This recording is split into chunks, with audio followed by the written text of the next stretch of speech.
Hi and welcome to another new tutorial. What I'm trying to do is get this done and out to you before I leave for our retreat. This was a video that I did live on Coffee Talk with Scrapbookers of Country Craft, or Coffee Talk with Country Craft Creations. Sorry. It's the 8x8 album in a box, and because not everybody's on Facebook, I've been asked to do it. This album in a box is made just with your cardstock. And this is the same. I made this one with Saint Tropez, the Prima. We still have plenty in stock on countrycraftcreations.com, and the flowers and the chipboards, everything. Anyway, I wanted to get this made because Prima is coming out with new paper, and I also wanted to make sure that you have this for all your holiday gift giving. So let me just walk you through. I won't worry about too much because everything is basically Prima. So this little album in a box. It's big. So I'll start down here. What we have is the hingeless. I've made hingeless mini albums. I made one 2 years ago, and I really like the concept of no hinge. I'll show you this at the end. But this one is also what we used in the Saucy, and it's just an adorable way to make a mini album. You've got pockets, so I'm going to be making it identical to this, and I'll show you soon the paper I'm using. And on the back we will have, whoops, you'll hear noises on the phone and stuff, and I do apologize. Okay. The Saint Tropez has really cute cards, and so I just made a pocket for them. And like I said, a lot of you may have seen this when we did the live tutorial. And it's not an album that you can heavily embellish, but let me tell you, you can take this album and add hinges, and I'll kind of go through that with you. So you have some fold outs, and the paper I used with this one for making the pages and all these tags was the Bo Bunny Vintage cardstock, and I'll show you more of the colors and what's going to match the paper collection I'm making. So you do have quite a bit of room, and like I always say, I can't really tell you how many pictures it's going to hold. That just depends on where you're putting the pictures and how many you really want to get stuffed in here. When you're making projects like this, you can't expect to, unless you go 11 by 11, one of my bigger mini albums, to get a lot, but you can get your most valuable pictures that you're wanting to really showcase or gift. Now at the top, we have the magnet closure. These are the plastic sleeves, and these are the cards, the 4x6, 3x4, and I did cut them down to fit in this album, and I'll be doing things a little bit different, but I wanted to show you to give you an idea of what I'm doing. The magnet sits behind there so that when we turn our band, the magnet grabs. And there we have our album in a box. And I'm going to also show how you can do this if you want to leave the top as the box. But when you do this, you really can't put pages here because there's no way to really flip them open. I like to actually lay this flat. And another way is to turn this and have this become your hinge. You can do that. So this is a very, very versatile little wonderful box. There's magnets in the sides of this one to hold everything shut. And it is not made with chipboard. But if you're going to double your paper, and you're going to want to use a good quality cardstock like our artisan cardstock because it's linen and it's nice and heavy duty. See, I've double matted, so you have 2 layers, 3 layers with your cardstock, 4 or 5. You have 4 layers, so it actually is the strength of a chipboard. So this is what we're going to be making today. I'm going to be using, and I've got some samples. I don't have the full collection, but it will be enough for our album in a box. And it is the Winter Wishes by G45, and I thought, what a fabulous project to use these papers on. And I want to show you a couple of things. First of all, I'll be using the linen artisan cardstock. That is, Country Craft Creations owned. Then I'm going to be using the Bo Bunny Double Dot. Now the first one is, so these are the ones that are going to match the paper collection. So I'm going to get a couple. Here we go. And it looks absolutely gorgeous.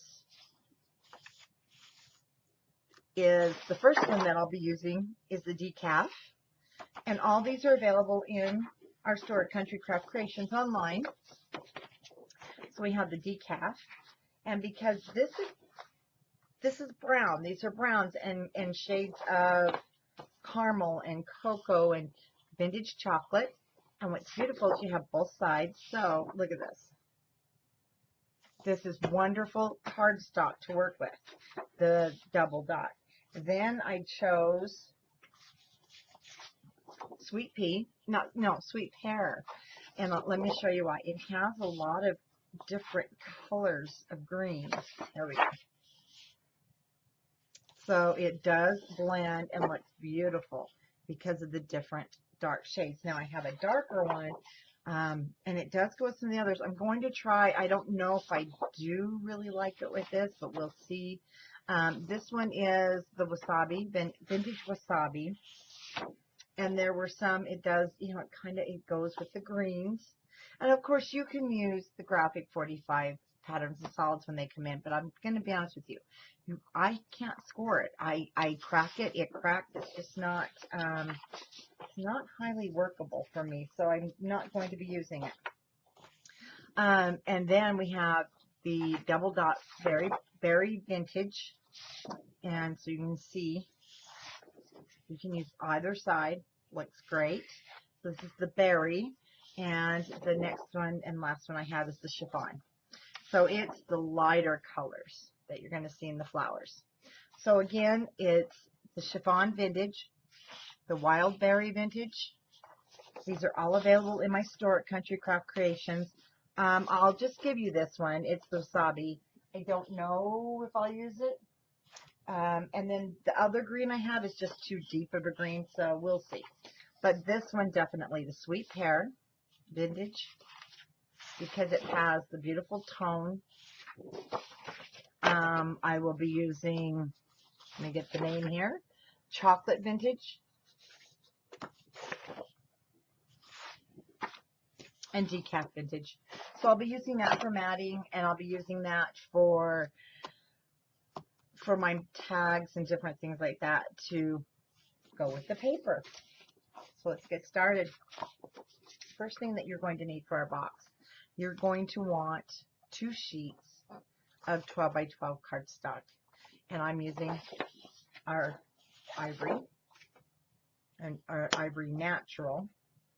And we're not doing any cutting. We're just going to lay it in our square board. And I'm sorry, for some reason, I'm just not, I feel like this camera is so far away when I do tutorials, but then when I'm on live, it works just great. So I'm going to get the bone folder. I have the bone folder I score with because it's very lightweight. It won't damage the paper.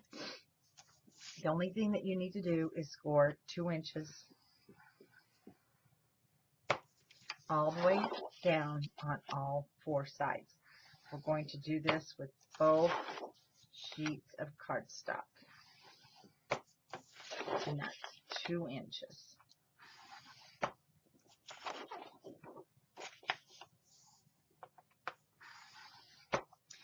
Now, a lot of this, putting it together, is piecework, and so a lot of it I will, go off the camera. I'll get it all cut. I'll give you the measurements. Then we'll come back on and just put it all together. And you're going to be amazed at how quickly this album comes together. But it's just fabulous when you get it all finished. It's one of my favorite projects.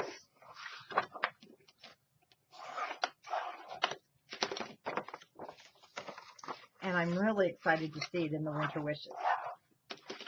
So we're just going to burnish up those score lines, pushing against your cardstock. If you push against your cardstock, you're going to get a perfect lined up. See, it's always straight. Don't try and fold it this way. For some reason, when it goes off, just push down against that score line. So if you're finding you're having trouble with your score lines being straight, give it a try because it might work great for you. I'm not saying it'll work for everybody. That album in the box, St. Tropez, I used a sandy glitter type embossing powder, and now I got glitter everywhere. I'm going to actually have to move my scoreboard.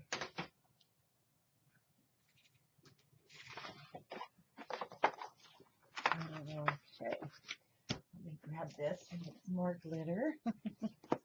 So our box, put this down. We're going to have some cutting to do. So we need to cut out our corners. And you can use a scoreboard or your scissors. And we are going to cut these right out. Now, one thing you want to do is we're not doing any mitering. You want to keep these square. But you see where the score line is? I don't like to cut up the middle of it. I like to cut just over to the side. My blade of the scissors is resting against it, so I get rid of it. Just totally get rid of it. Repeat and just cut straight across. We don't want any mitering at all. Once again, just on this other side. And to the other side. And clean up anything if you had to pull it like I just did, because you want to get rid of that. Now, we need to have this piece, but again, we want to go ahead and cut out these. Actually, it won't matter if it's the top or the bottom piece here. One of them will become it becomes our hinge.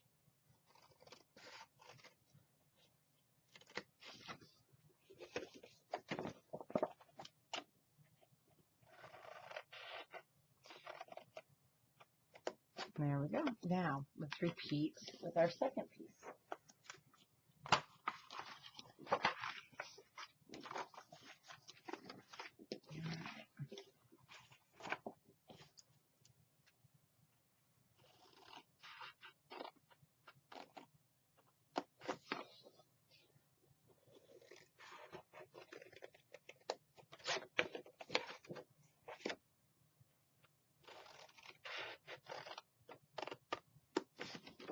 I will be using large magnets. They work the best. And really, you do have to use magnets to close this. The only other option is if you're going to make the top piece more of a box. So I'm going to actually cut and do another piece of cardstock. These are the two I'm going to be using. So I want to show you now how to do the lid. If you're not wanting to use magnets, and if you don't want the album to lay flat and you want it to close more with a box lid. So you're going to do the exact same thing. You'll score 2 inches all the way around. And if you are familiar with making your boxes out of cardstock, then this is going to be real easy. Okay. Now the one thing that you'll need, you still have to have a hinge.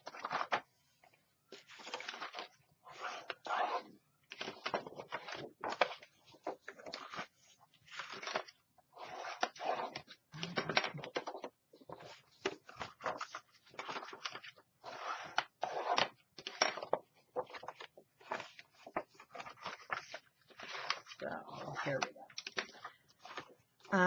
What I'm going to do first, so I'm going to cut out, because we have to have a hinge. So I'm going to cut out these pieces. This is what attaches our lid to our base.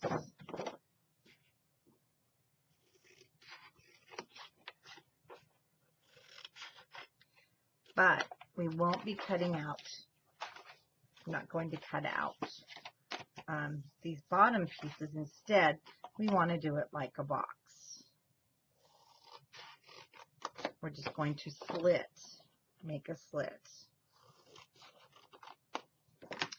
So this will become the top, and it still will attach just like I'm going to show you. But you will now take this, and this one you may need to go ahead.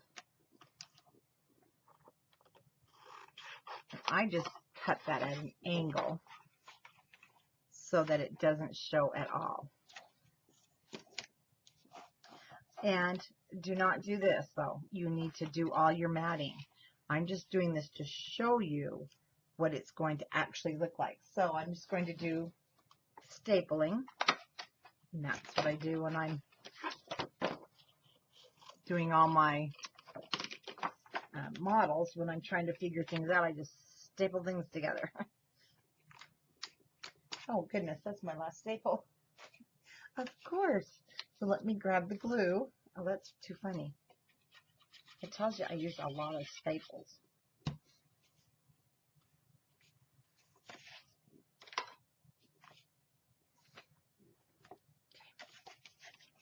Now, see, this now will fold over and it becomes the box lid. And you'll see better. But that's if you don't want it to lay completely flat like this.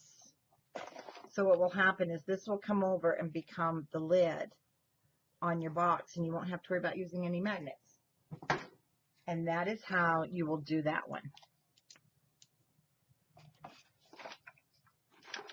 You'll have a hinge over here, and then this will close right up onto your base. So let's go ahead and grab these two guys.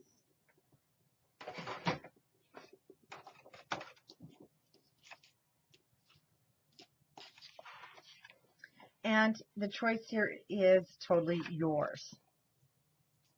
If you want to work on these separate before you put them together, you can. Just remember, do not match the bottom here. I'm going to go ahead and put mine together.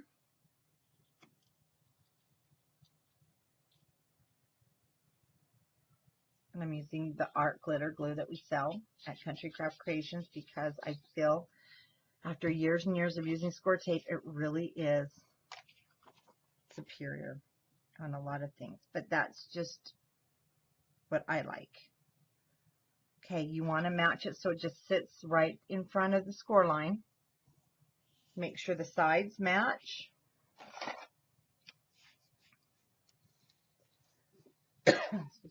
Using my spatula.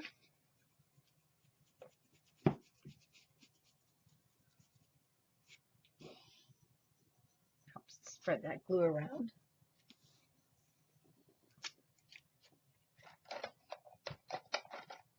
And basically, there's your album in a box.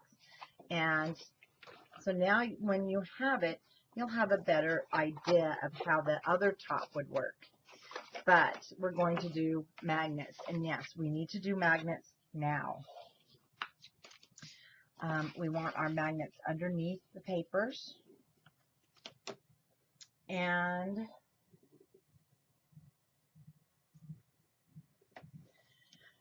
I think I'm going to do this one a little different. What I did is I had put the magnets under all layers of matting, but I'm going to go ahead and mat one layer, and then I'll put the other one on top. I just need to remember to do that.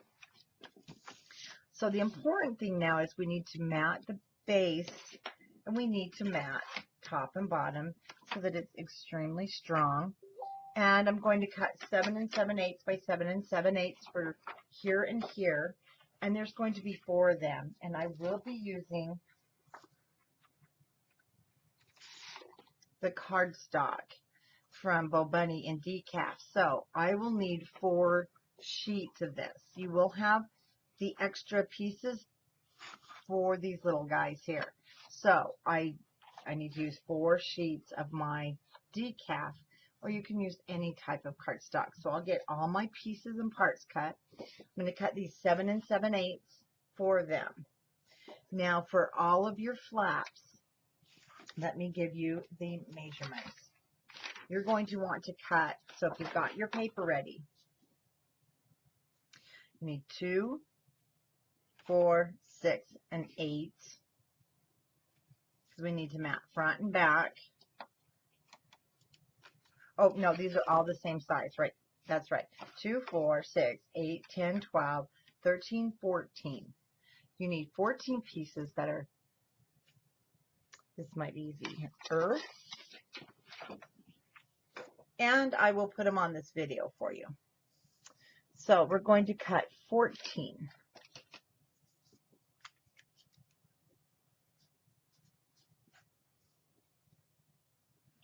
One and 7/8 by 7 and 7/8.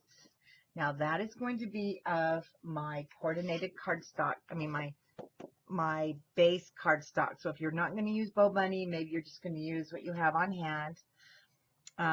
You're going to want 14 pieces. Then you're going to want 14 pieces now of the pattern cardstock. So I will cut 14 pieces of my Winter Wishes that are 1 3/4 by 7 3/4. So they're going to be long little strips is what they are. Then you're going to cut 4 7 7/8 by 7 7/8. That's for our top and bottom. And then you want 4 7 3/4 by 7 3/4. That's going to be my Winter Wishes, and that's the cardstock that's going, I mean the graphic 45 paper that's going to sit on top. So you're double matting. So those are the sizes that you need. So you can jot those down really quick, and I'll also put them on the video. Okay, I'll be back with all my pieces cut. Okay, let's grab our boxes. So I have all my pieces cut. This is now my inside because that's the way our scores have been burnished. Now we want to put, let me turn this over. To my right is going to be your top. To the bottom, this is where we want to put our first matting. These are the strips that we cut where we're going to double mat. So this one will go down first. Then my magnets. I didn't have a lot of paper to work with, so I had to very strategically cut. And then this is going to be the top piece that will sit over the top of the magnets. Okay? Because we want to hide our magnets. Then we'll be repeating on the inside. So let's go ahead and grab whatever adhesive. And you know, I really decided I just love and I grabbed the strips, I could tell you, decaf. And I'm going to use the more, okay, there's a word for that and I can't think of it. I'm not going to use the polka dot side. And it's, you know what those are called, but okay. We won't try and break my brain here. So I'm going to go ahead and apply the adhesive. And this will fit just with a little tiny border around the edge. Using a dry diaper wipe, I love to make sure that there's no glue. And I already got out my sets of magnets, separated them over so they wouldn't all catch each other. Now, just in the middle, and it does take 6 sets.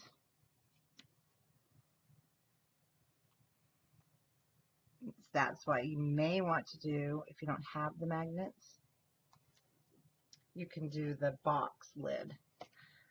Okay, once we get those down, you can remove those ones.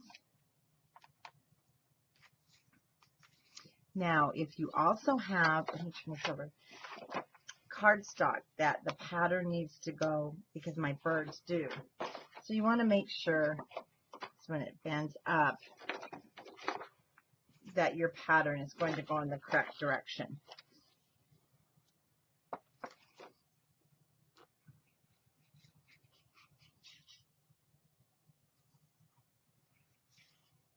And you can even put a piece of score tape on top of those magnets if you'd like. And, oh, I need to tell you, when I was cutting my strips, I decided to take another 1/8 of an inch off the width and the length. I wanted more of the cardstock showing.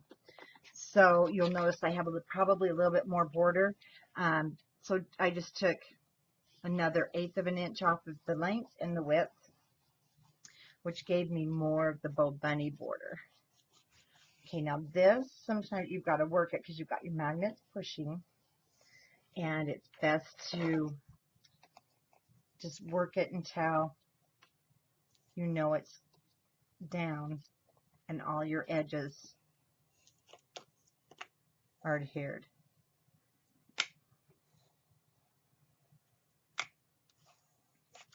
Because the magnets are pushing on that paper. Okay, now I like to take the pear. Okay, how is it I've lost? There it is. I always lose my magnets. I guess it's better than losing your marbles, huh? And now I'm going to turn it this way. This is my front piece. So one other thing I want to do is check my, there we go. That one's a good one. Since it's going to be on the front, there we go. I'm going to use my birds, my little birdies. And I'll grab my bottom mat piece.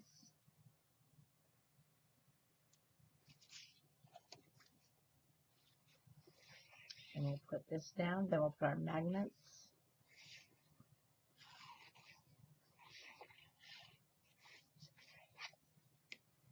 I'm really excited to make this with the paper that I have gotten from G45, the samples, because I'll have a Christmas project done and in the bag.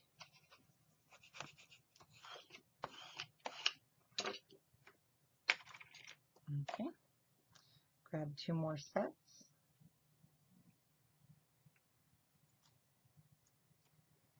Like I said, it doesn't matter, just get them in the middle and one on each end.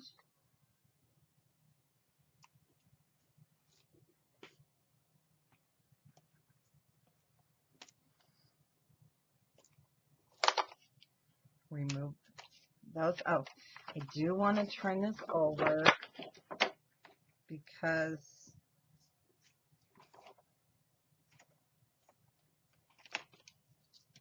no, that magnet just went somewhere. Why do I have so much trouble with magnets?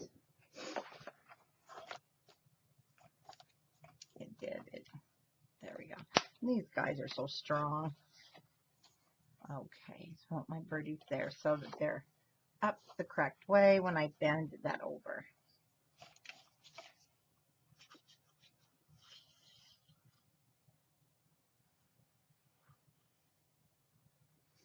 And I'm really glad this year that G45 decided not to go black. They did the browns and the caramels and the ivories, just gorgeous. And then the barns. Oh, I love it.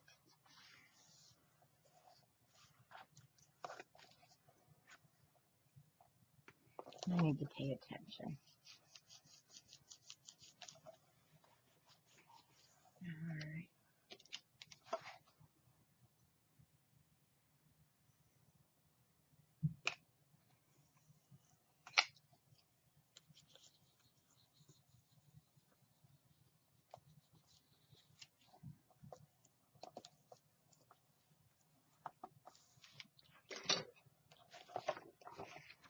And we'll do the same thing over here.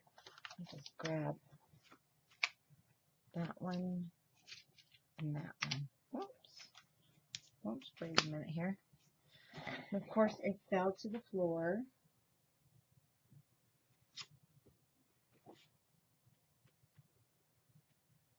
There it is.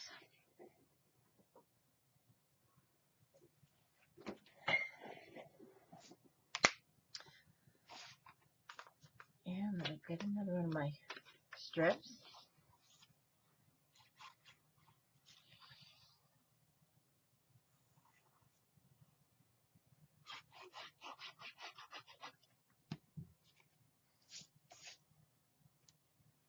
Still fighting some glitter from the Saint Tropez album.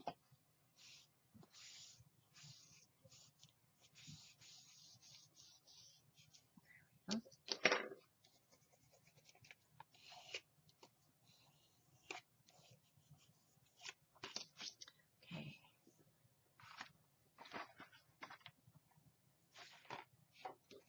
There it is.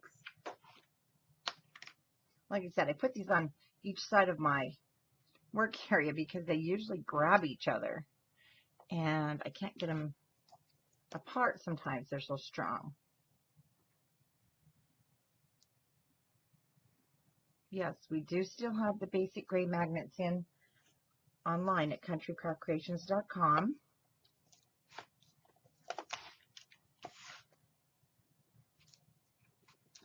And there's my matting. Let's see. But I gotta turn it over there. Make sure, so it should be that way.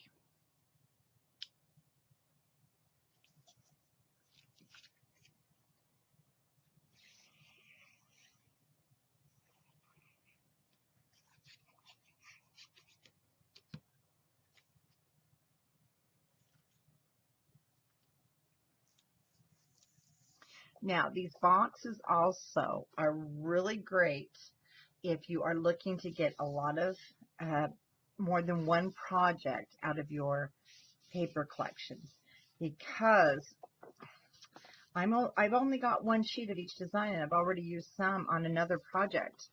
So I'm going to be able to get out of a paper pad at least 2 or 3 of these boxes when I'm using, you know, coordinating cardstock, or even if you just use your regular cardstock to make your pages.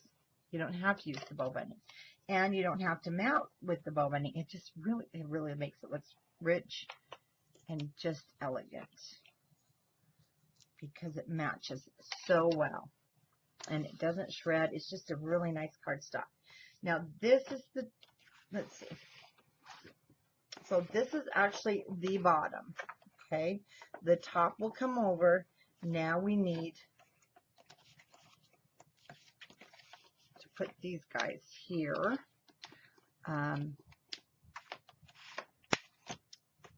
We need these, that now they'll be put on the inside. So what we're going to do is we're going to mat these with the cardstock, the coordinating, whatever you're using. And we'll go ahead and mat all 3 of these flaps, the 2 sides and then the top one.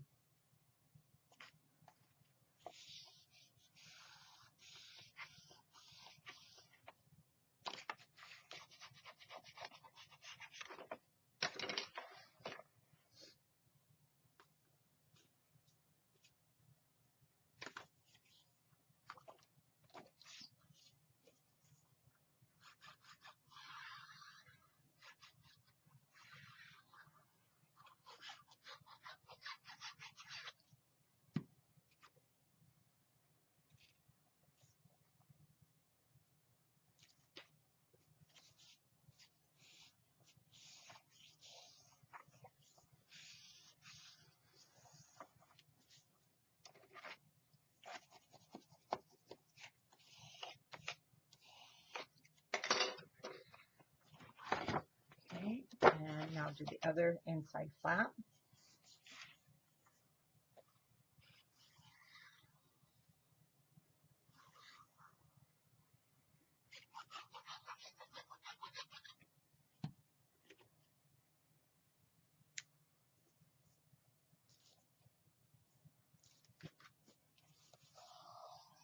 And this is also a really great box project if you are one. I mean, the people that work with chipboard and make chipboard, like our design team coordinator, our Craftology box coordinator, Kimmy, she's extremely talented, and Susan, because they can get it so straight. Me and chipboard, my boxes don't always come out straight. And so this for me is great because it does come out straight. Now we need to remove the adhesive backing, and this is a little tricky. And so you might also have other methods that work really well for you. Might help if I get it. What we're going to do is we're going to now bring the cover, and I push, rest that inside of that score. Make sure we're top and bottom even. This one's a little harder. I'm pushing that with my thumb. Put your hand in there so you can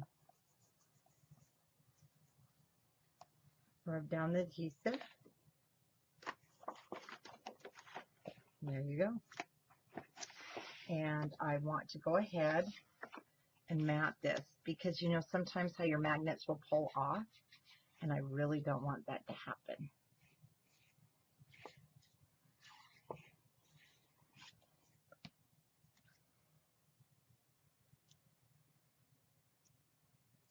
Isn't that gorgeous together? It matches so nice. The red would have looked nice too. And I think I'll probably use the red on the next one and the sweet pea when I get some more paper in. I cannot wait for this to ship. I'm very happy with this year. It's very pretty.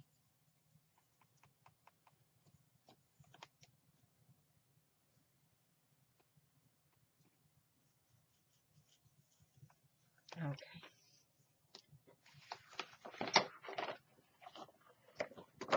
Now I'm going to do this side. What was I thinking here?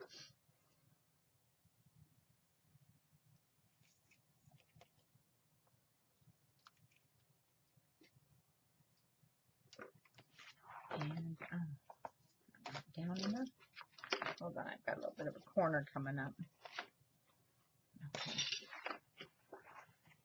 Once again, bring your box up. So see, I'm resting it on the score line.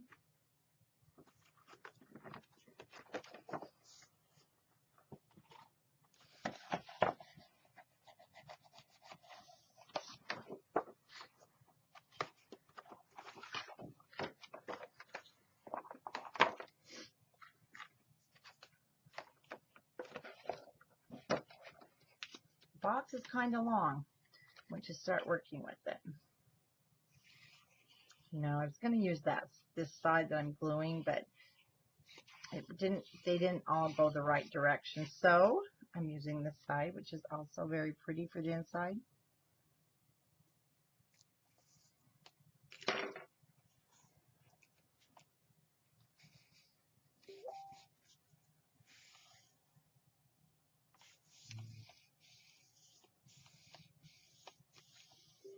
Oh, you guys, I'm so sorry about the dinging.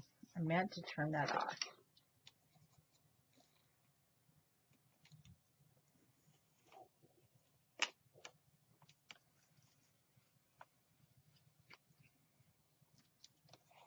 Okay, let's do the front.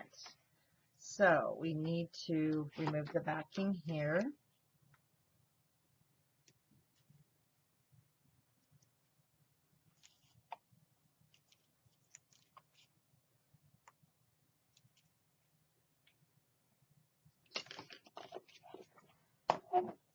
Once again, that's going to rest there.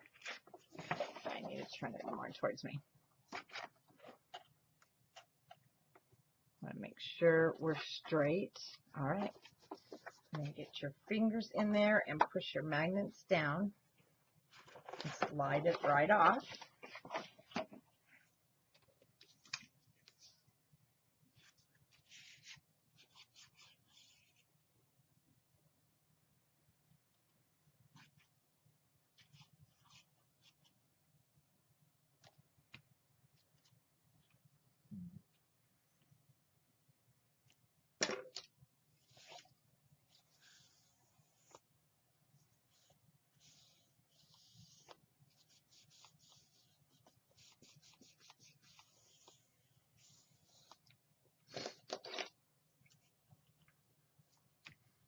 sure that face by the magnets is down.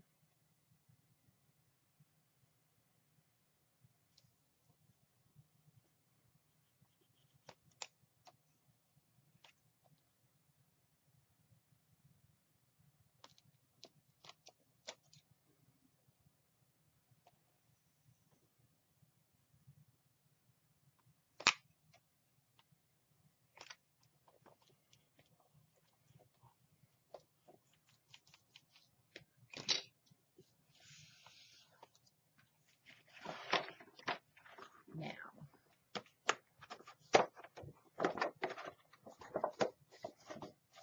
you have a box. Isn't that neat? Now, what we want to do is open it so we can now mat the rest of this. So for the rest of the matting, I like to just grab all my pieces, parts, and I want to explain something to you. If you are going to do it exactly like I'm going to show you, I've got it sideways. So my pages come this way. There is like, because they're hingeless, so you can kind of see where this hingeless sits. It's sitting a little bit back, and the reason is we need this to open. So this is the reason I do all this matting. We will do a photo mat on top or a pocket to cover this because we can't really slide it underneath the matting. It's not all the way to the edge. See how far it sits in? About 1/4 of an inch. And that drove me nuts. That's why I did it the way I did it. I didn't want that bare spot. So what we're going to do is just grab our matting pieces. So these are the 7 7/8 by 7 7/8. Same one. I'm using the decaf. And then these are the mat pieces. Now, I had told you to do 7 3/4 by 7 3/4. Again, I took 1/8 of an inch off. So they are a little bit shorter. I wanted more of the gold or the decaf to show.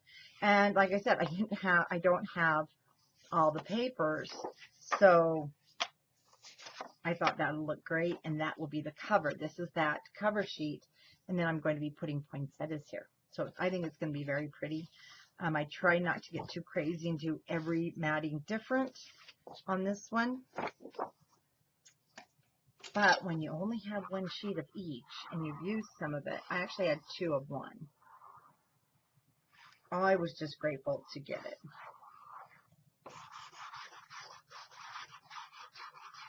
Because this will be up even before you receive your paper if you pre-ordered it from Country Craft Creations.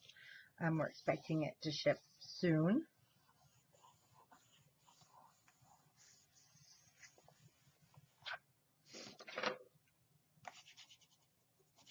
I'm going to run it over with my Harbor Freight spatula. It really makes sure that glue is spread. And it's just, isn't that rich and gorgeous? I love it. So it doesn't matter which order.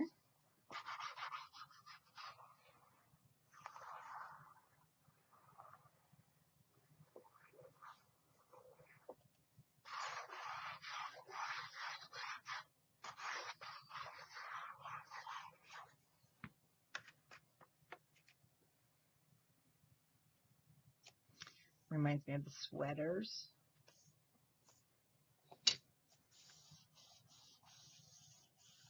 Like I said, this I think is going to be my go-to project for Christmas. I'm going to be doing some family ones with Echo Park and with their new family ones that are coming out. I will be doing the insides a little different each time for you, but you can see they're a quick project. They're not hard. They're not really time consuming because you could get 2 done in a weekend. Even 3 if you're at a crop. Well, it depends on how many of you are at a crop giggling and laughing.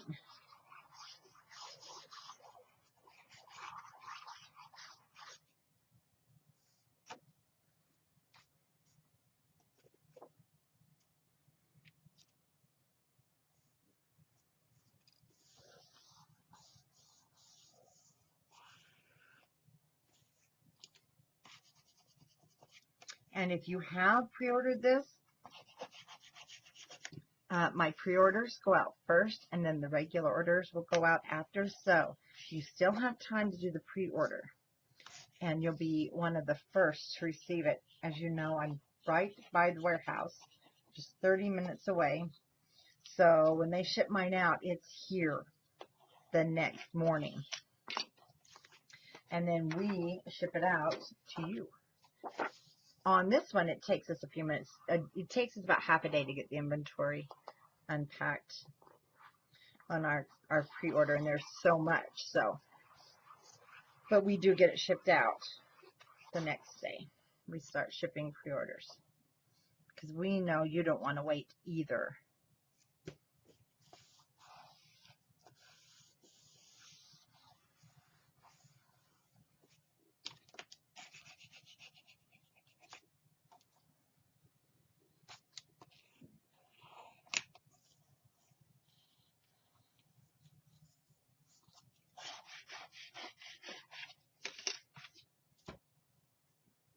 Oh, is that all four? Oh, wow. That just kind of went by. Really easy. Now you just need to go through and do the exact same thing with your strips.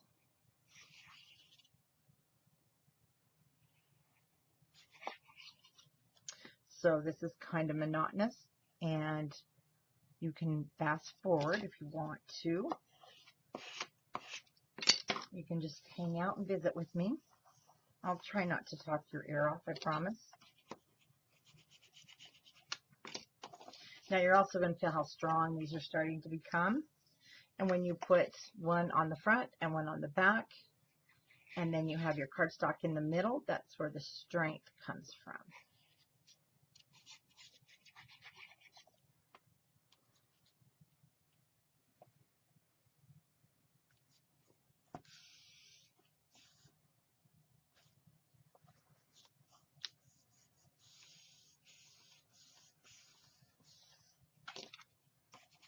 The only thing I wish I could see in a Christmas paper is some horses. I wish they had done some horses at the barn, somebody, but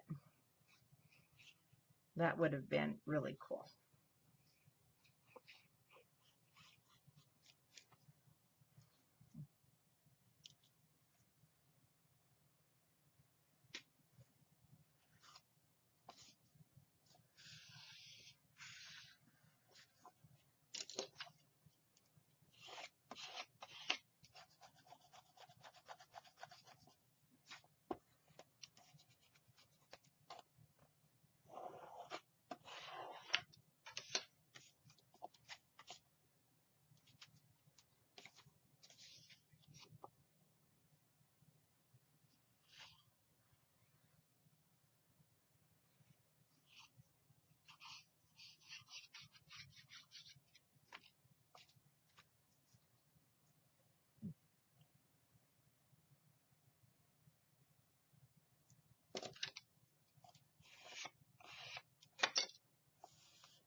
It's too hard to get that. There we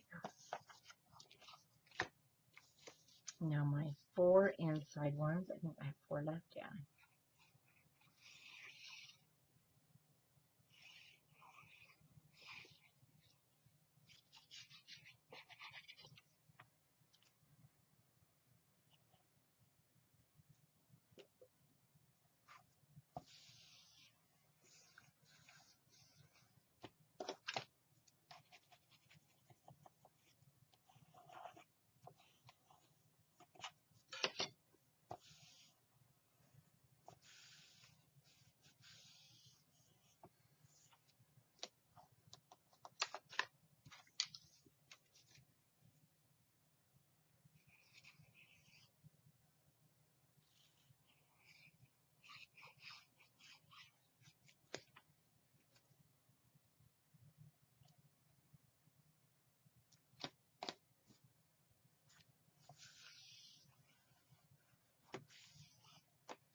those corners are down.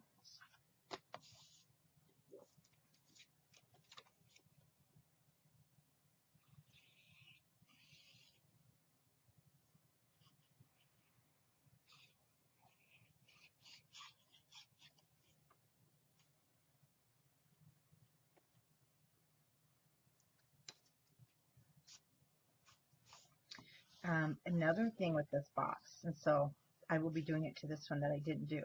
I will be putting feet on the bottom, and I'll show you. We'll do that the very last thing, of course. No, wait a minute. I take that back. My brain got ahead of me.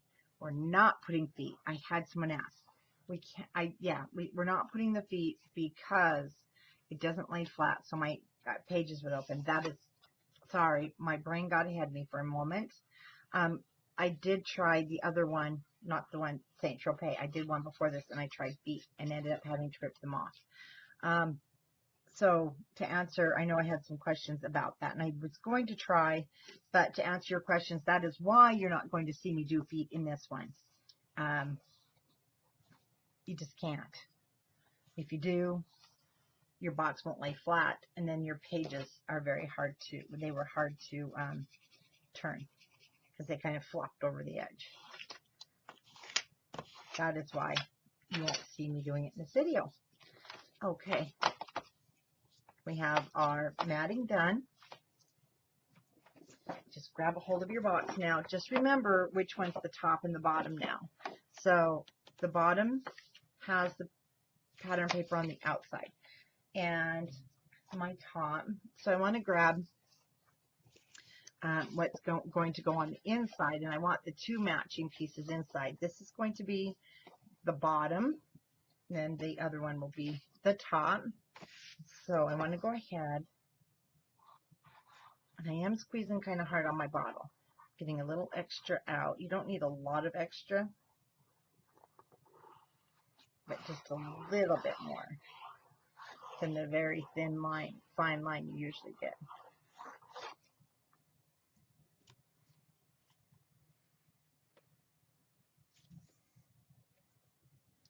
Center that, and it should fit just perfect with very little bit of room on either side, but enough that this will fold. Get our edges all down. You know, that is the thing when you use the wet adhesive, you do have to take the time, but not much more, to get everything down completely. I like to seal that edge and then just push and work that glue around on the inside. Okay. When it comes out, I'm going to turn this upside down, easier to work on, but you want to make sure your pattern paper is going in the correct directions. So it'll be upside down in the camera and to me.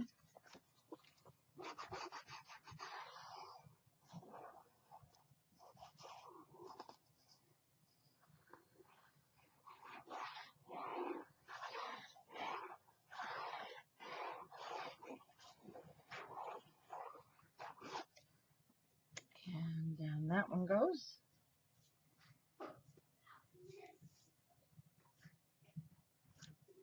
And once again, I just want to get those corners. Do you have guiding lessons in the morning? Okay, good night, Amy. Love you. Love you. You tomorrow too. Yeah, your horse riding lessons. You're at like 10. Okay. No, when I wake up. All right, let's get those edges down.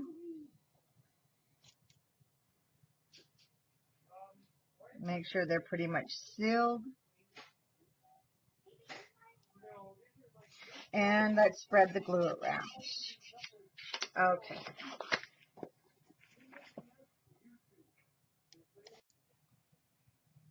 Okay, sorry, you might hear some bedtime noise. They're getting the kids settled. And yeah, I'm going to be heading there soon. It is getting late, but you know when that new paper comes, well, I've had it, but you know when you get that idea of what you want to do with your paper and you get excited? Well, that was me. Isn't this pretty? the pattern, and then the faux bunny cardstock that coordinates so nice with it.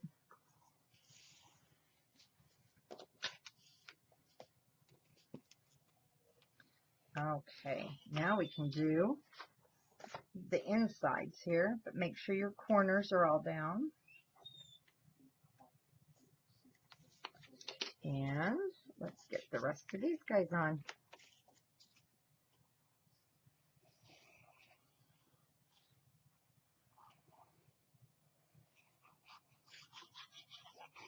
So the next step is just building our pages.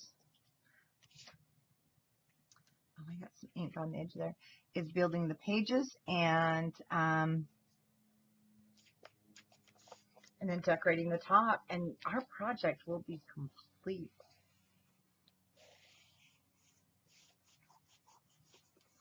All right, once again, make sure your edges are down.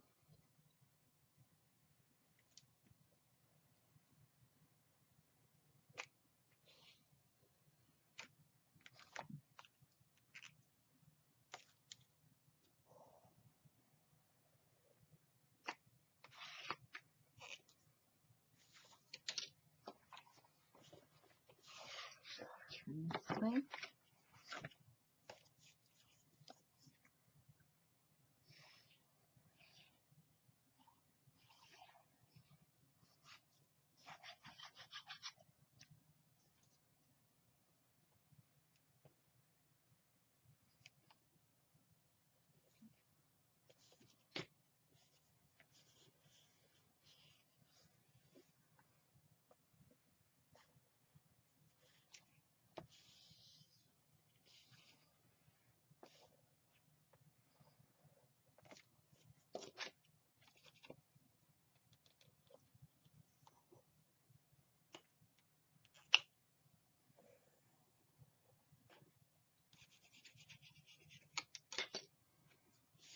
And one more.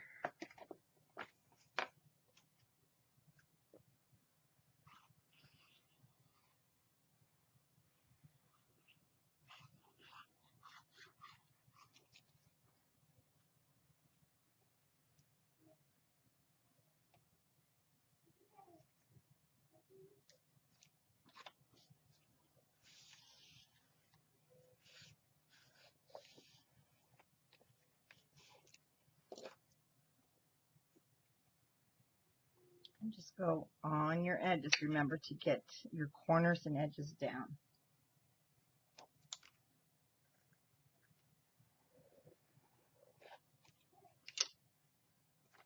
And flip it over. Now, one thing, I do go ahead and put my cover on. I have to admit, I was using some other ink and it smeared. I usually only use the Prima because it doesn't, and this is why it smears. Not the Prima, the other ink I had been using, and I need to get some more of the Prima sepia.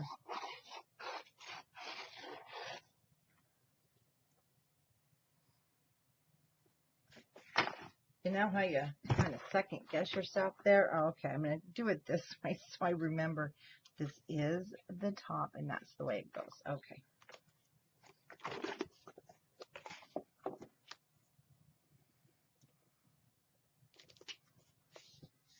Yeah, and it's smearing on my diaper cloth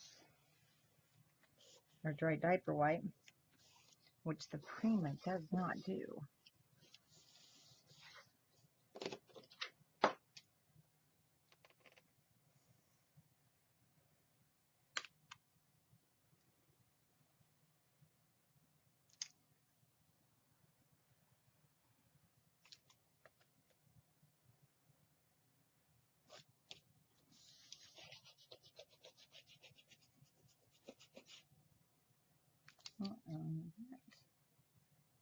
See that? Get some glue in there.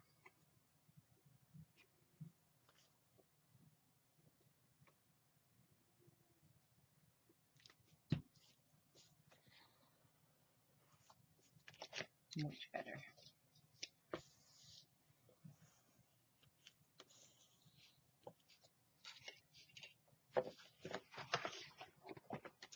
Now the bottom, and the bottom doesn't matter because it looks like, well, it'll be the bottom, and it kind of goes.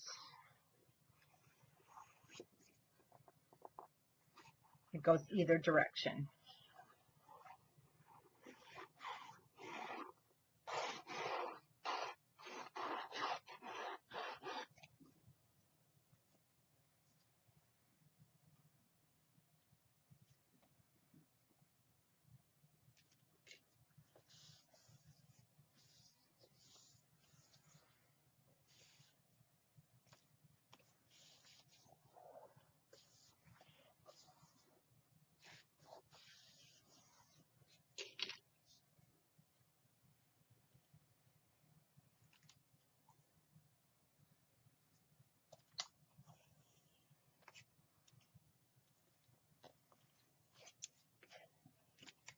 Things down. Okay. Now, the one thing you want to do is to make sure that we put everything the right way, because where it's pattern specific. So everything needs to go the correct direction, because you don't want any of your patterns upside down.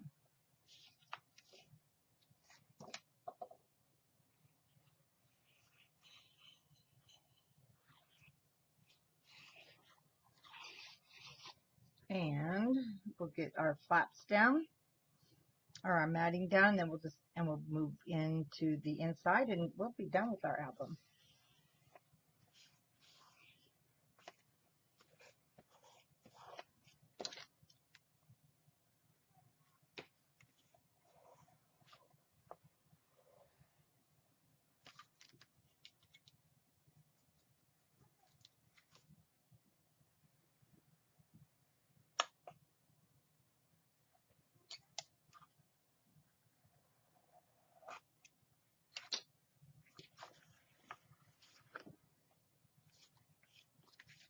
So I'll wait on that.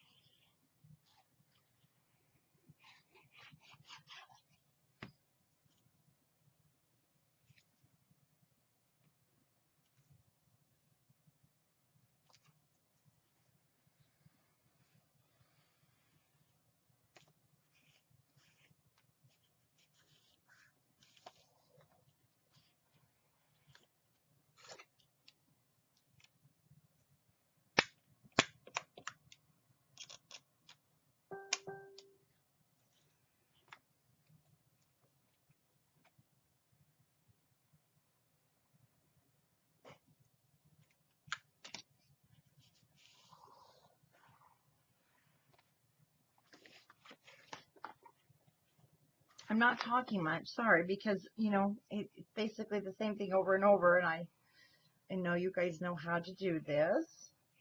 I'm concentrating, making sure I don't put it on upside down.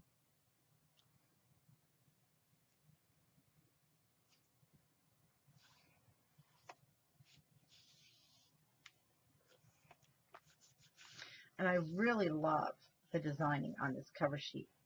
It's not too much, and it leaves some room that I can put the poinsettias. I mean, I think they did such a perfect balance on this paper collection.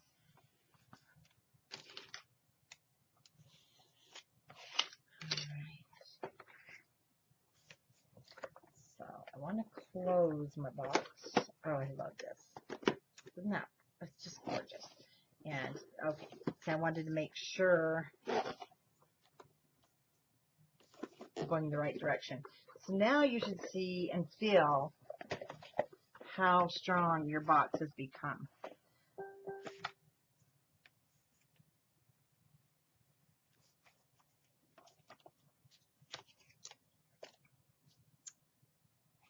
So I'll put this down, and then I will be getting the papers ready for us to cut our sheets to make our inside pages. And you're going to be amazed at even how fast that goes. So if you made the Saucy album, then you're familiar with the page construction. And it is from Chippy. She showed us how to make those for the folio. And I just love making them. It also incorporates in my hingeless method. So it's really neat. So there we go. There is our box for our album. And it, at this point, you're going to see it, how strong it is. It's almost an actual box. So I'll be back and we'll get the rest of the inside of it done. Let's start making our pages. So I just want to go over these real quick with you.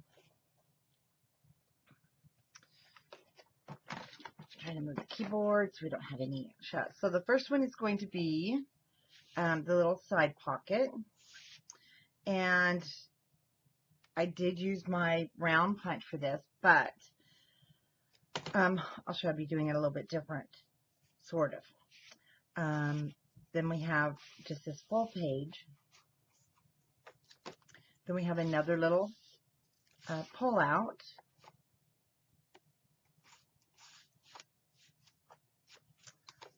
This is the half page. So see, this is a little bit smaller than the other first two pages, and then one more on the back.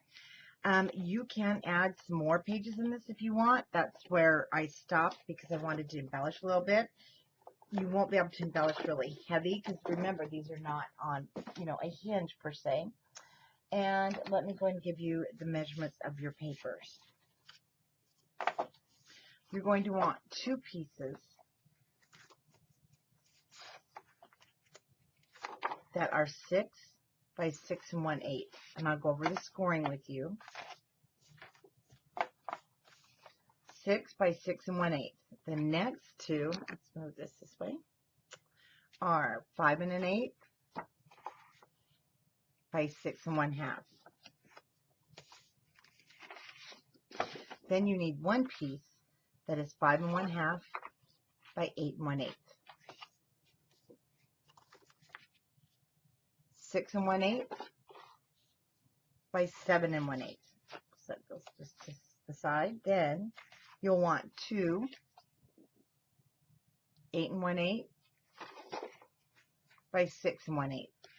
Now I did try to take these down to the 6 instead of 6 1/8, but I wasn't happy with it and you have to readjust. So I do apologize about all the 8, but it's what made the pages fit the best in my album. Now you can adjust them if you want to take this down to 6 by 8, but then you got to adjust your base and you're still going to end up with 8s.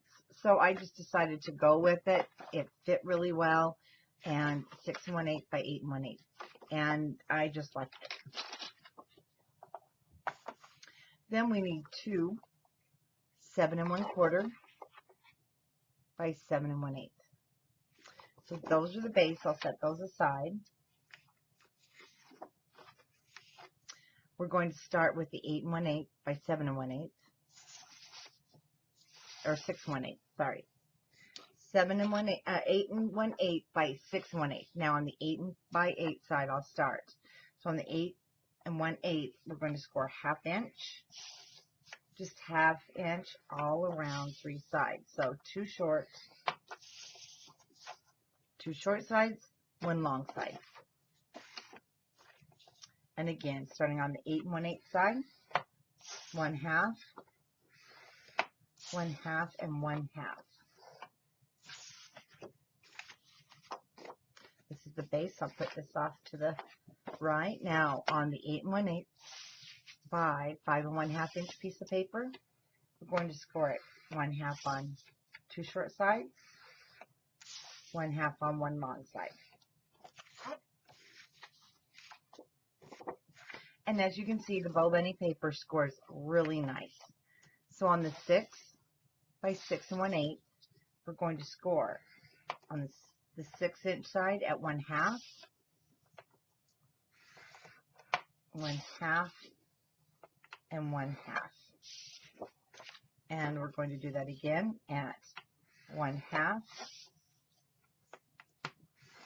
1/2 along the bottom, and 1/2 again. Now, what I use to make my half, where you cut out the half moon, is my 2.5 EK Success Punch, because it's a good firm punch. But I like to do it once I get things matted. So here's my issue. I am like out of paper almost. Let me show you. I'm not going to be able to mat all my pages, so I'm going to cut. That's basically all I have until it comes in. I'll go ahead and cut this one, and I'll use. Well, we'll figure this out because I want to be able to show you. That one will work great. And actually, that will too. I'll show you how I like to cut. I like to cut the tops. Now, first of all, I'm going to turn this back over. So we're going to go ahead and make the pages.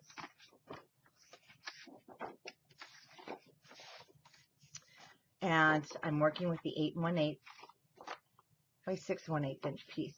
And as you can see, we've already done our scoring.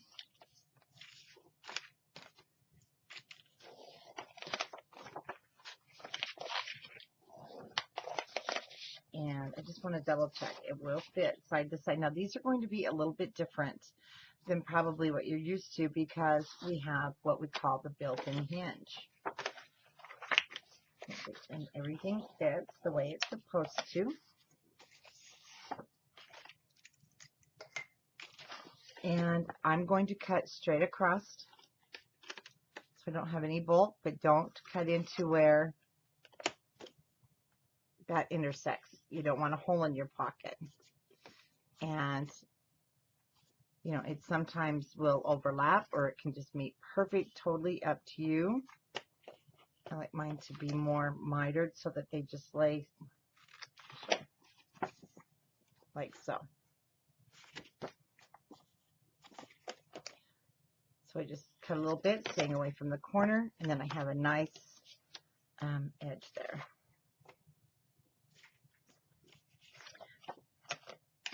Now, before I put this down, I'm going to see first. The page goes this way. Okay, we'll be able to mat this. So I'm going to do this one because I know I have the matting. And my paper comes out to 5 5/8 wide with our scoring by 7 1/8. So 5 5/8 wide. So let me cut this one down to 5.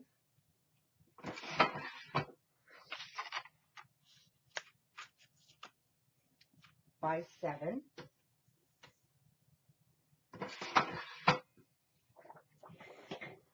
Making sure if you're using the pattern, oh goodness, what did I do here? Okay, well this is going to have a cute border down here at the bottom. How did I manage to do that? And it's my only piece. Oh goodness. Oh, it was 5. Why did I go 5 by 7? 5 5/8.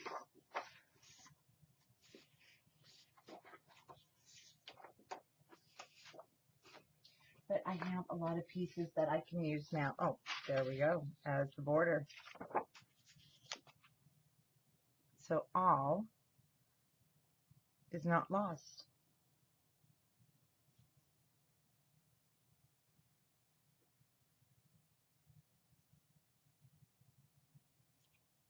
I need to straighten this up a little bit.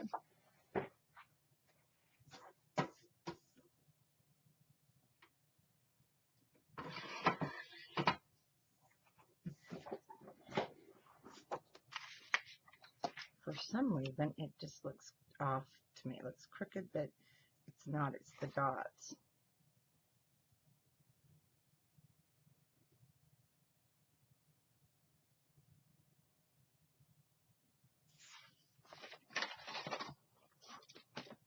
I hate when that happens on camera. I need to check something. It's really driving me crazy. 5. No.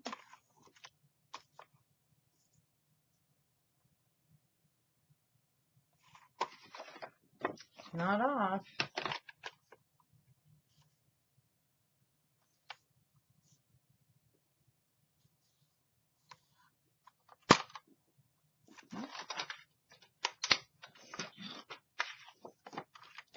So I'm going to cut this down so that I can put this on the back side there.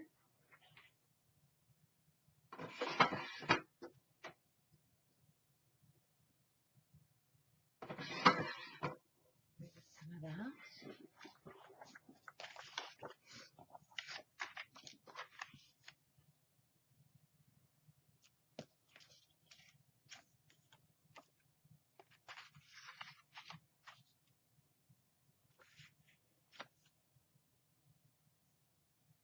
There we go. So let's get our ink out. And I need to go around these edges again. The ones I cut off. I hate that when I know what I'm supposed to cut and I cut the wrong one.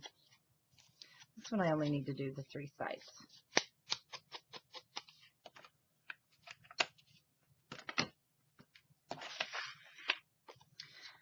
When I'm doing, when I want to cut my edge, I like to do it with my paper down. So that's why I like a punch that will go through layers and layers. Or you can do it on your cutting machine, but I still do it the same way.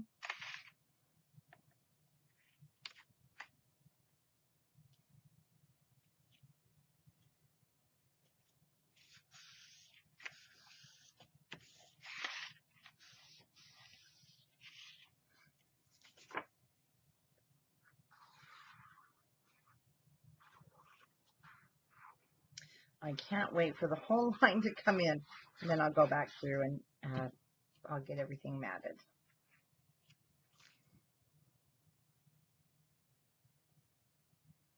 Okay, I'm about ready to give up fort here. How did I manage? I got a little short. Well, I've got some room for decorating. I'm not cutting straight tonight. See that? So that will be a nice place for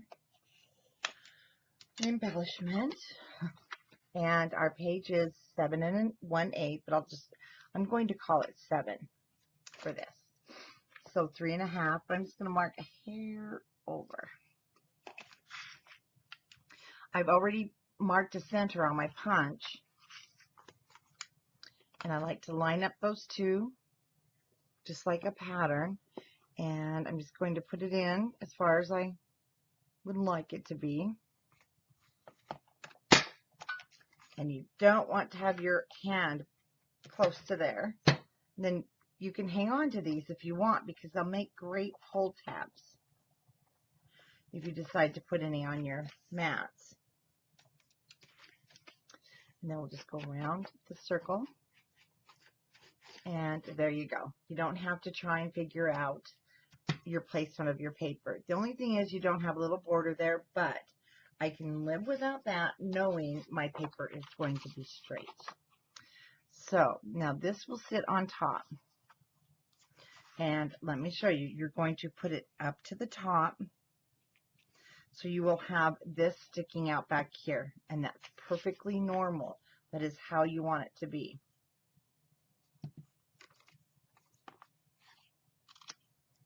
Because with this paper, I'm not going to mat the inside because of the polka dots. They look great.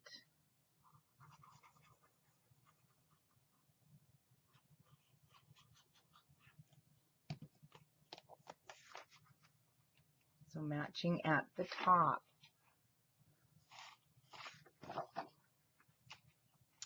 And don't put it on backwards like I just did.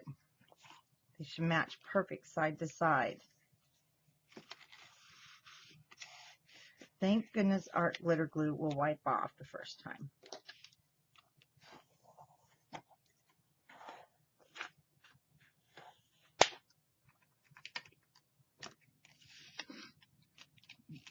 Here, make sure my corners are nice and flat.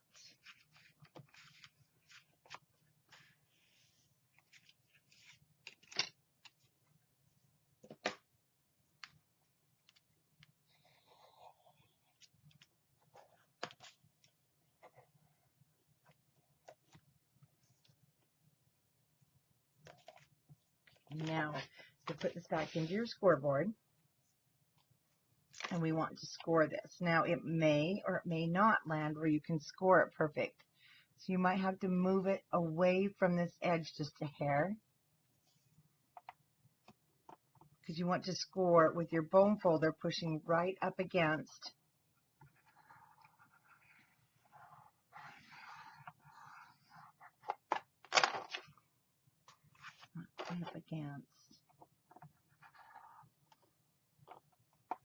Just move it.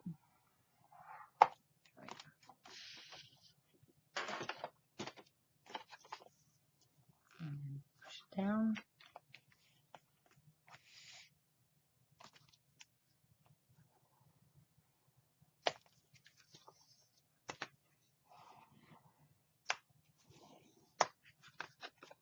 You can see now that is going to be the hinge.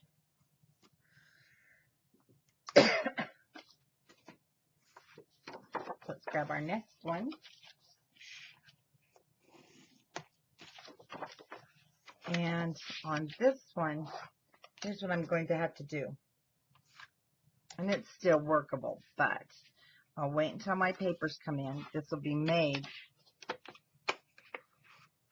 I will be doing it this way. Like I said, it's workable. It's a little trickier, but I'll be able to do it. So I'll have to wait because I cannot map the rest of my pages and decorate this with you.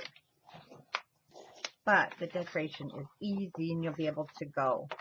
I'll show you the different things you can do because you can't add a lot of bulk.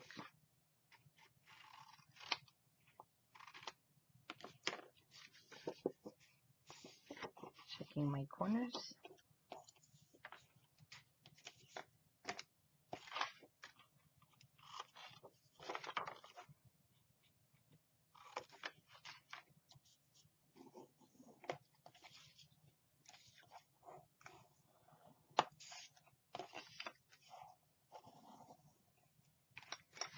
Okay.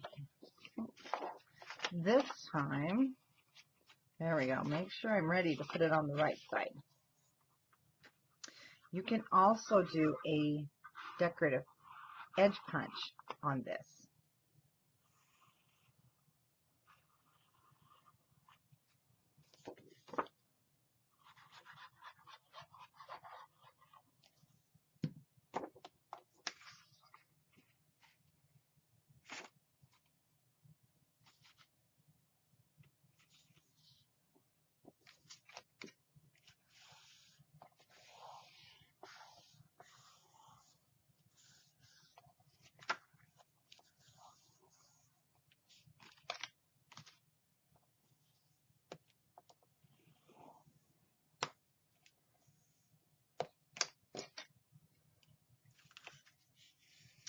And then my spatula to straighten out my corners so they're nice and square.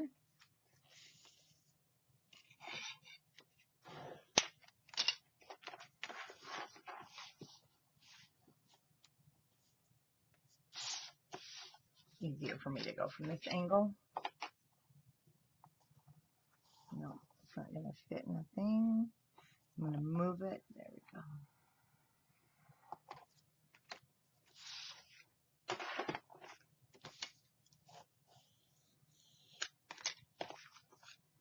And I'm just going to push down again so it stays on that edge.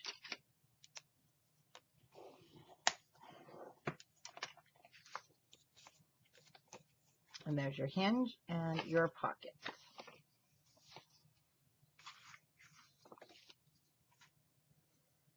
And my half page. So the half page will do the same thing. On this one, I'm just wondering, oh, no, it's not wide enough. Well, I got pretty far with just one. I didn't even have one sheet of all the designs, so I did get pretty far because I started another project with this. And I thought, whoa, I better stop because I want to do the album in a box. And I should have started the other one because I would have had that other sheet, but that's okay. I'll get it all finished when we get the shipments in.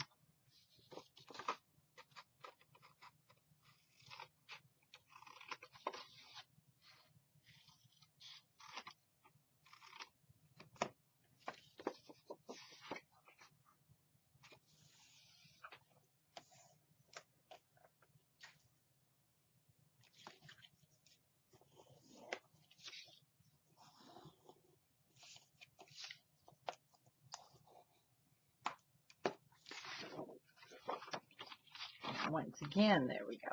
Make sure I'm on the right side.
And for our hinge, we'll do the exact same thing.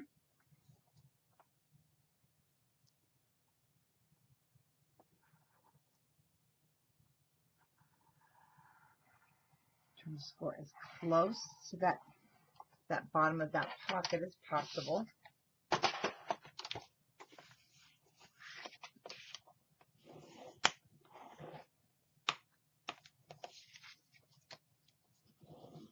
And there's our hinge.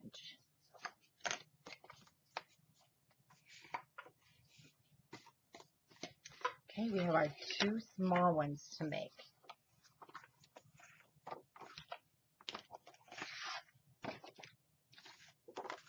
And we make these the exact same way.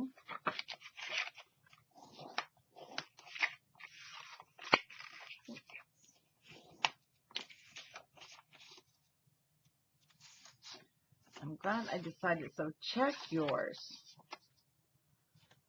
Because I see I'm going to need to trim mine. And that is why I always check them. I'm going to cut that off.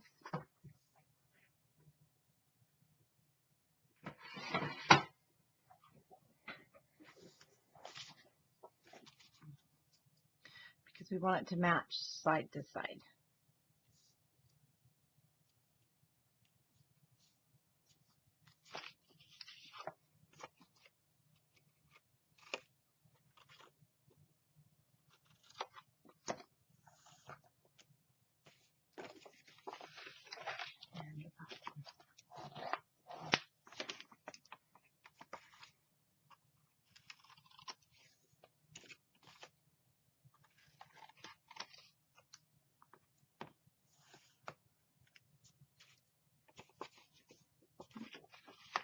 This one a little bit more.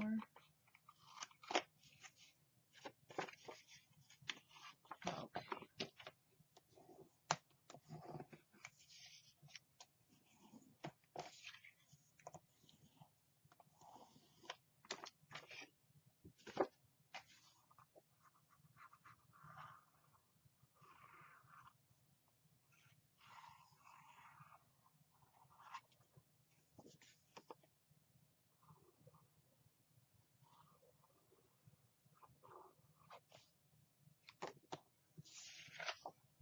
And matching side to side at the top.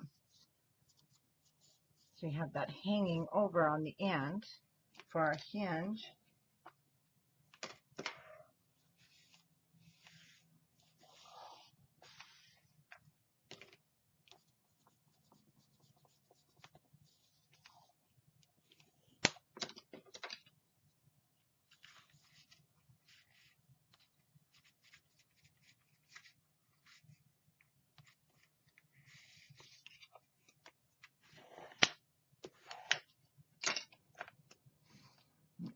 We might need it again. Excuse me.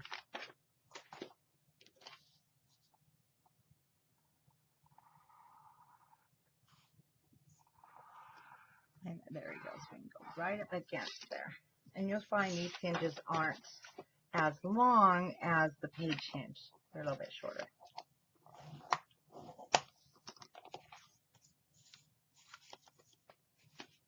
We just have one more.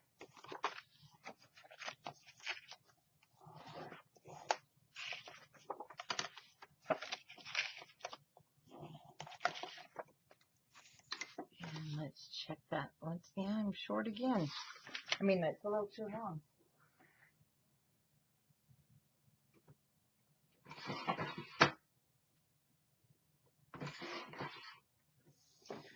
So, probably told you once, so it looks like 5 1/8 by 6 1/2.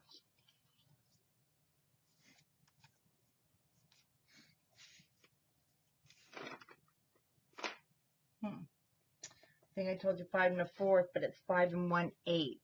So I did measure that wrong. But it's always better to be able to take off a little more than it's too short. So I'm not complaining there. So it looks like it is more of 5 1/8. Yeah.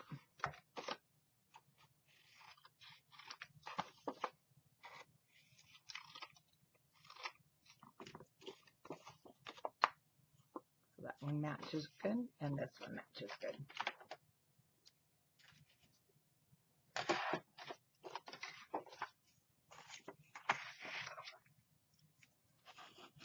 So it goes down a little bit flatter.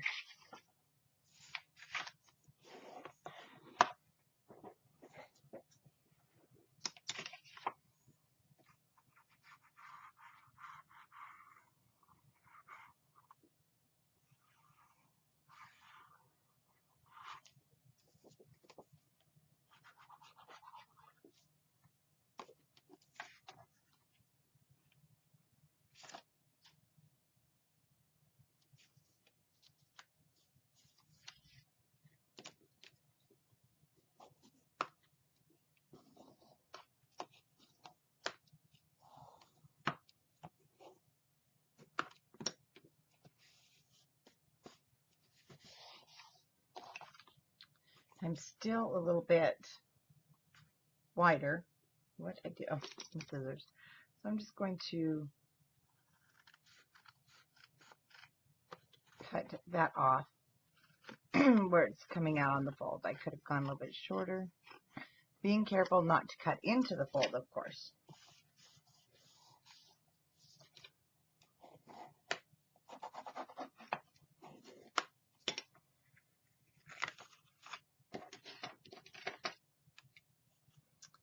And making sure my corners are good and there's no glue where it does not belong.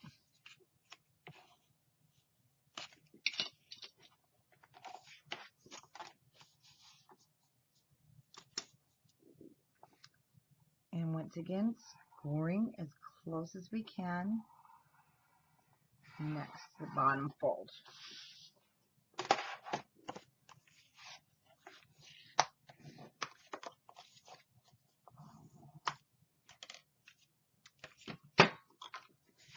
Let's grab our pages. So,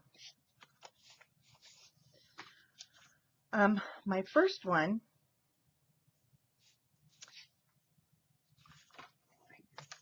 camera back so I'm not out of it. Okay, the first one I'll put in the middle, but you can actually, put it any place you like, and I'll show you how that will work. Then my next one is going to be the shorter page. Then this one, and like I said, you can move it top, bottom, it can go anywhere you like.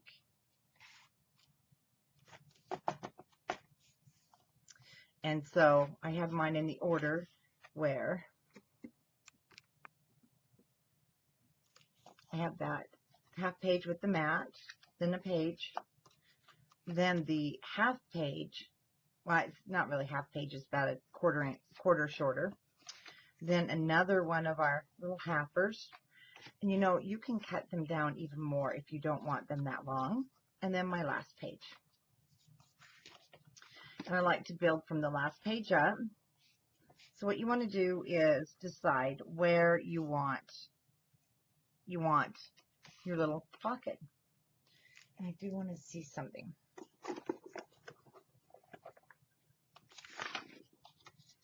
They are the same. It's just because of this indent, or the half that I cut out, that makes it look smaller.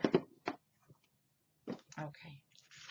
And so you can put them in the middle or anywhere you like. And I'm just going to line mine up. See these triangles? So it's sort of in between. You don't have to cut. Oh, you know what? I told you wrong. Of course I did. Don't mat your pages. You have to. I'm so sorry. So I will put a note just in case you don't mat your pages, because we cover these, and so I really goofed up on this one. I'm going to change my well, it doesn't matter. What I'm going to have to do is put another strip here. It's been a while since I made the other one when St. Tropez came in. I'm so sorry. So I did go in and cut. Okay, I did cut it, so all is good. So I was going to get through this with no mistakes, and now I'm too far. I can't go back and redo this page. Don't mat your page until after they're all together, and I'll show you why in just a moment. Well, you don't want that showing. I don't like that. I know I've seen some people do that. So what I'll do is I'll just take another piece. There will be somewhat of a pocket there because I don't like that. Or I'll make a photo mat. Wow. Sorry. I am so sorry. So I'll catch that. Now the next one will sit right on top, but to show you something, we need this guy to move independently, so it has its own hinge. So I'm going to match this top to bottom. Okay, one thing I like to do when I get it matched, just grab a clip and I clip one end so it doesn't move. Then you'll need your pencil because we need to mark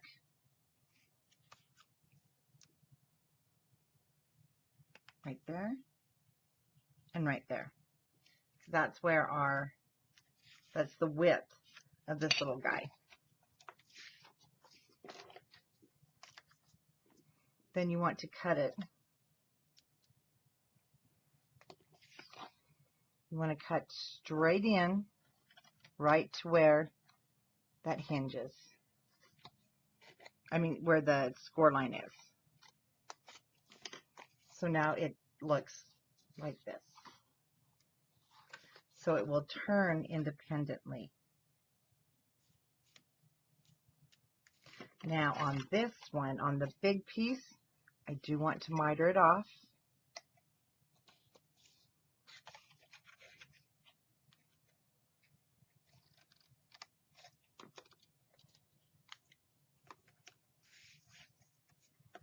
And that's what that will look like.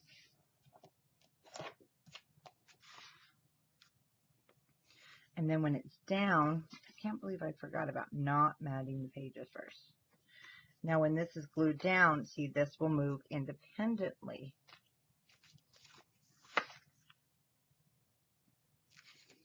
So we are going to, go ahead and miter a little bit off the outside. So when you do mat, it helps to, there we go, hide that a little bit.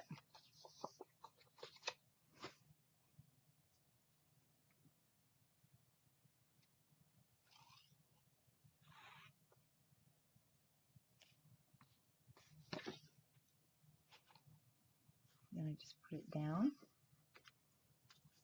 pull it open.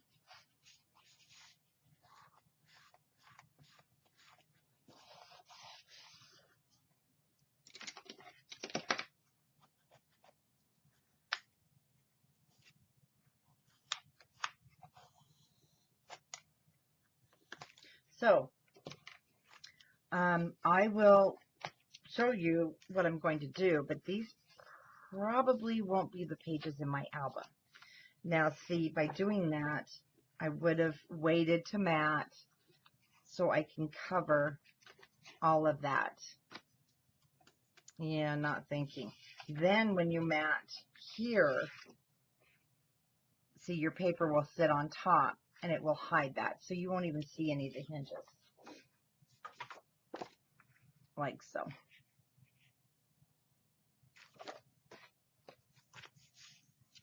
So again, I have the larger full-size page.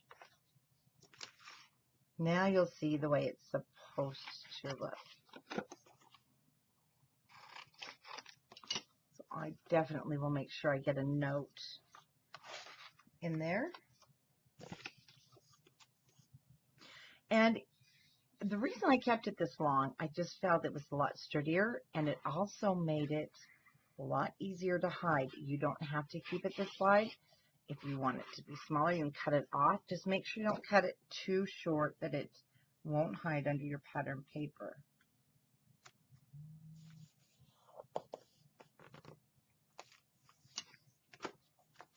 Now this gives you the good example of the way it's supposed to be.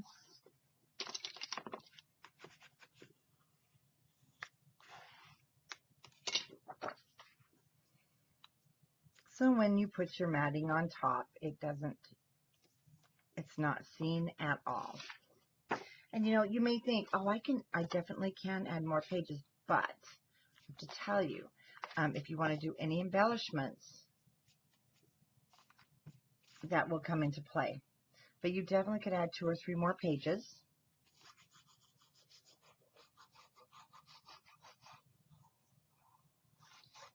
So these are not going to be my actual pages, but I'm going to show you how to put them in your book.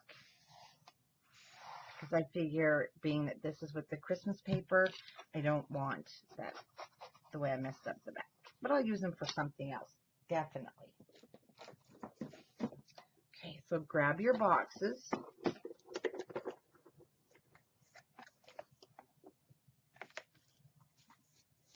And what you will do is you apply your adhesive on this flap or your hinge, and then when you put this down, I want to show you something. You need to be a 1/4 of an inch. See this flap? Hold it up if you need to. But you want to be at least a 1/4 of an inch, or see where you're matting. You don't want to go any further than that, because if you do, this will not fold up. See, if you put it right there on that score line, you're going to be very unhappy, and it will get in the way. So if you are going to add a few embellishments, just move it in a good full 1/4 of an inch. Now you just glue it down or score tape it down, and then you will have your pages here. Like I said, I want to redo mine because I'm not happy with my boo-boo back here, and I want it to be perfect for this album. But we'll be decorating the outside, and that's where your pages will go. Now, on the inside here, let me get the other box so I can show you what I had done. So on the back, I cut a photo mat, the size that I liked, and mine is 7 1/8 by 6. So great 5 by 7 picture. And then I left this open, the chipboard I had used, so I can put a picture down, but that also served to hide this hinge.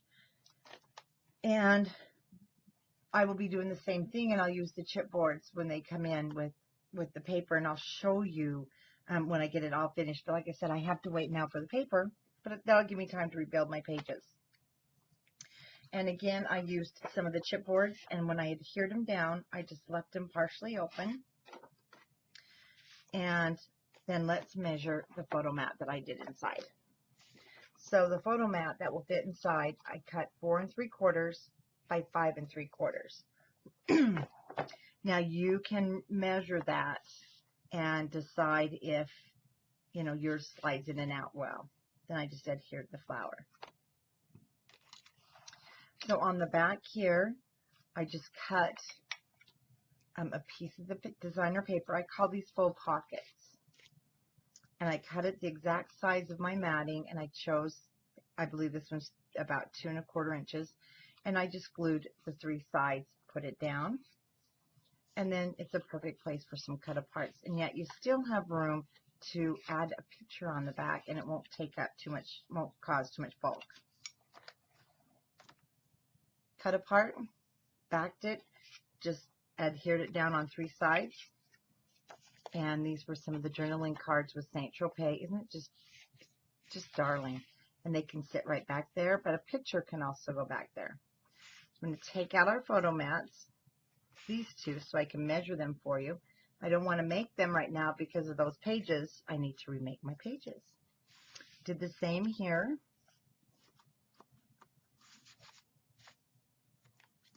And I had left the back blank. This is another really cute chipboard. This one I didn't leave to put behind. I'll probably put like a couple of different wallet sizes. And I do use this as an example to show this is a really small box, but see, just cut down your pictures to fit. And you can put quite a few because there's always a lot of background scenery that you can get rid of and just keep the main subjects of your pictures, and then you can put them down. Because I have a lot of questions about, well, how do you do that? Well, I just cut them to fit, and then I kind of collage them. Did the same thing here, but I did not leave a place, so my picture will go down here from summer.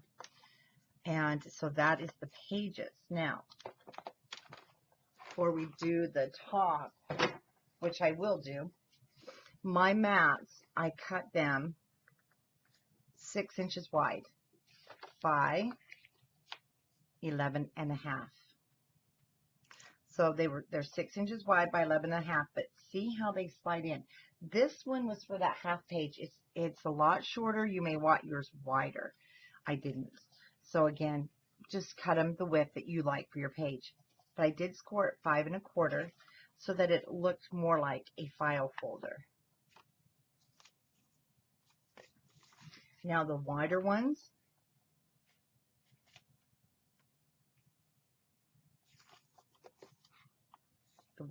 are 7 3/4, again by 11 1/2, and I scored it 5 1/4.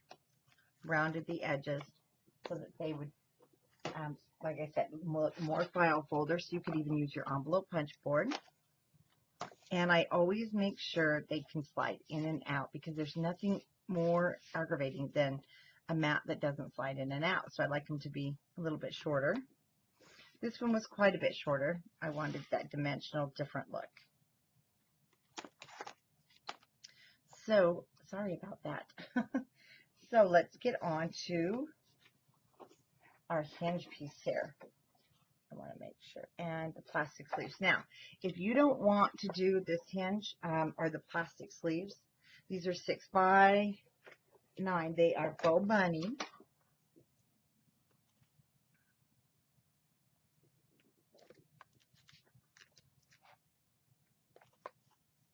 And I cut these ones. So they are 6 by 8, but I ended up cutting them. So I'll show you. We're just going to cut them in our cutter. They cut really easy. And I did, how many did I do on this one? 1, 2, 3, 4, 5, 6 of them.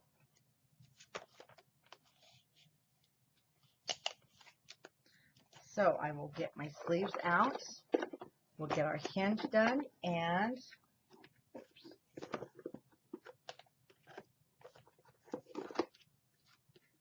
I just love these boxes. And we'll get our hinges all scored, ready to go. We're going to make the hinge that is going to hold our plastic sleeves. So you'll need to cut a piece of cardstock that is 7 1/4 by 7 1/2. And I just need to double check so we don't score on the wrong side. Okay. And again, we're going to have these funny of an eighth. I'll show you, because we need to start with 3/8 and end with 3/8. But I'll walk you through. So we're going to score first a 3/8 of an inch. That's going to be between your 1/4 inch and your 1/2 of an inch. And I'm going to open this so we can get the camera down a little closer and you can actually see my scoring, because I know that helps when you can see it closer.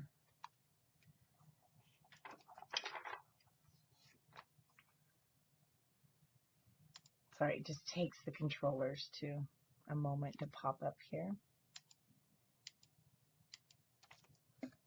Move this a little bit. Come on.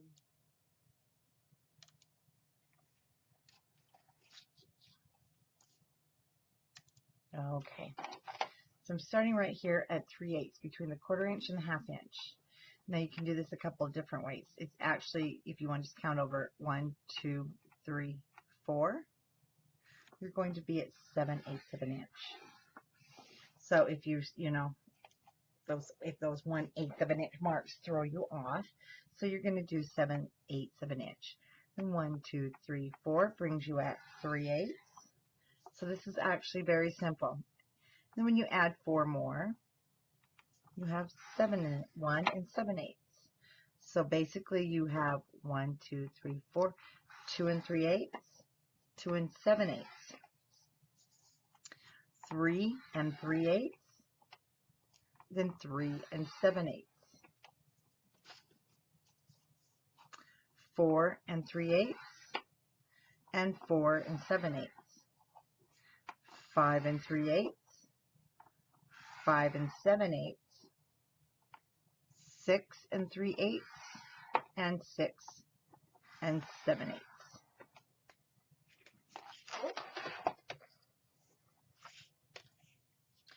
Now let's bring the camera back.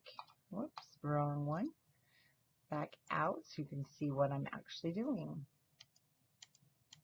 So see, that wasn't too hard. Now, all we're going to do is go back and forth. Maybe better come out a little bit more. There we go. So I'm going to just go back and look. Kind of like when you make an accordion fold, basically. So I scored that down, and you'll see why in a minute, why we want that down. And then back. Oh, that's the one thing sometimes these darker colors will do, and this one is cracking.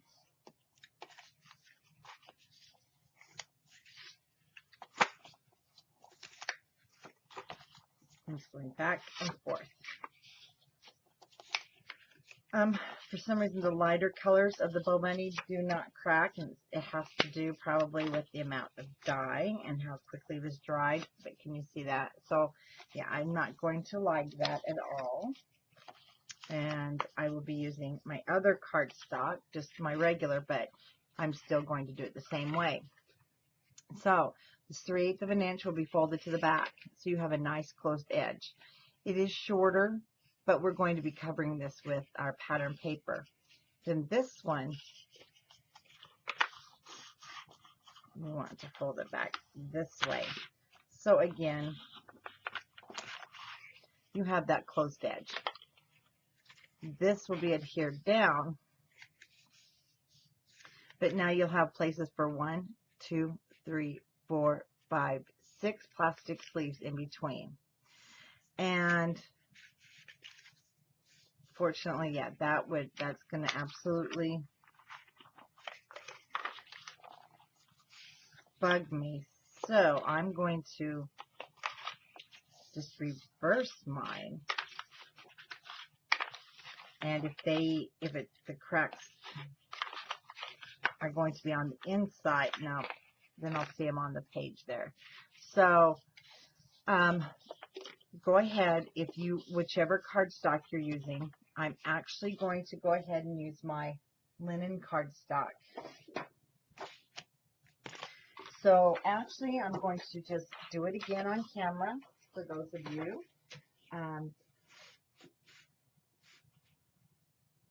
And we'll have it match the rest of the box.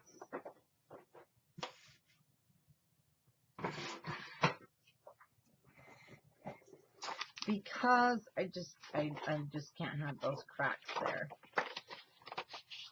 See, it's just there, a quarter of an inch off. I need to make sure it's for the right side. I did that before with the lighter and it did just fine, but this just is not going to do just fine. So I'm going to score again at 3/8 of an inch and then 7/8. 1 3/8, 1 7/8,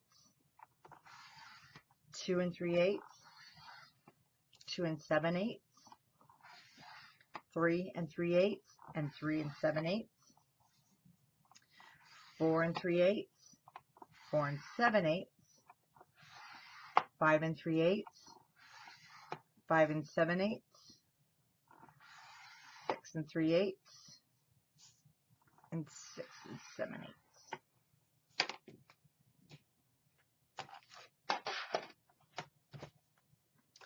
And then, there we go. This is much better.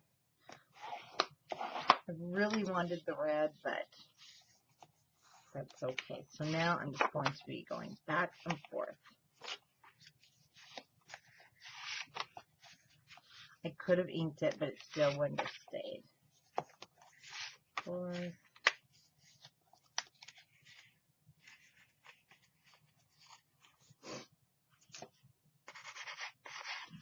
Thought maybe I went through. I was going to say, oh, don't tell me I found another one, but I did not. Okay. Forth. Oh, I thought I had it turned off. And back. And back. Now I can do that with this paper. Be very firm with it. And that is what we have. Okay. So back to where we were. The little 3/8, so I did. So I bend it backwards so that we have that nice close edge. Even though it's on the bottom and you won't see it, it looks nicer than if we have that unfinished edge. Plus it gives just a little bit of reinforcement. Then this one is also folded back. Now on this, I will be using score tape. Now this is the part that's going to stick out and we're going to put our hinges in, or I mean our sleeves. So this will have to have score tape on every single one. Now back here, you're going to have score tape on every other one. So I'm going to kind of leave it folded up as we go so you can see. And for this, I do like to use score tape. And I'm going to put a 1/4 inch on my 3/8 of an inch. I'll go ahead and open this one.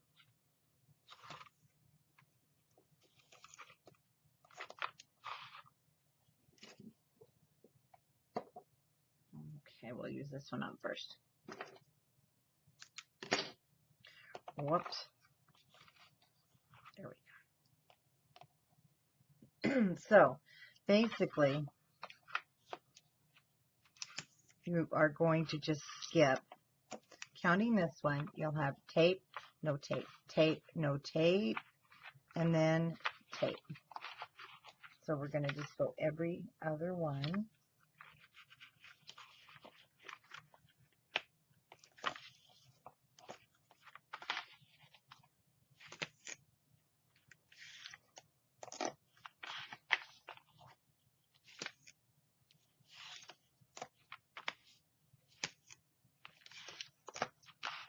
And then the bottom. Now,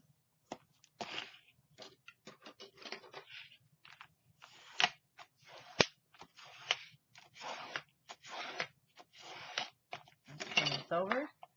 We don't have to worry about this little guy. But now we want to have score tape on every single inch piece. Okay, just want to make sure I don't want a full piece. We're not going to have a full piece. Oh, shoot, this is 1/2 inch. Let me grab some more score tape.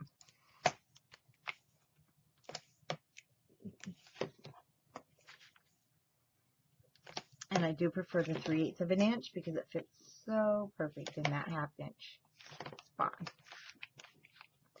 Don't worry about anything hanging over. We're going to clean that up.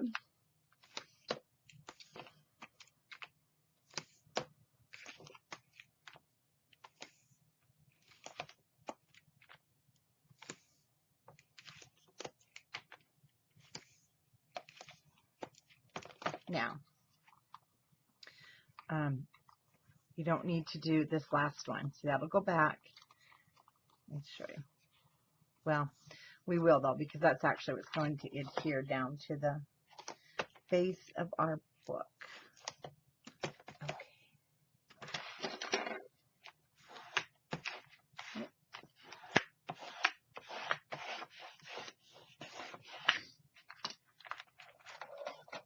Turn this over and just trim off if anything's hanging over your edge.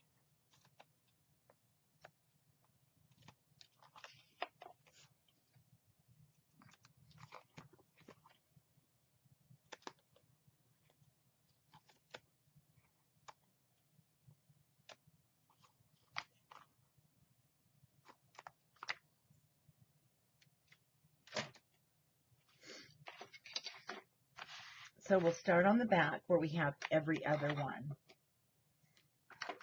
Grab my pen. So let's go ahead and take off this piece. Just fold that over.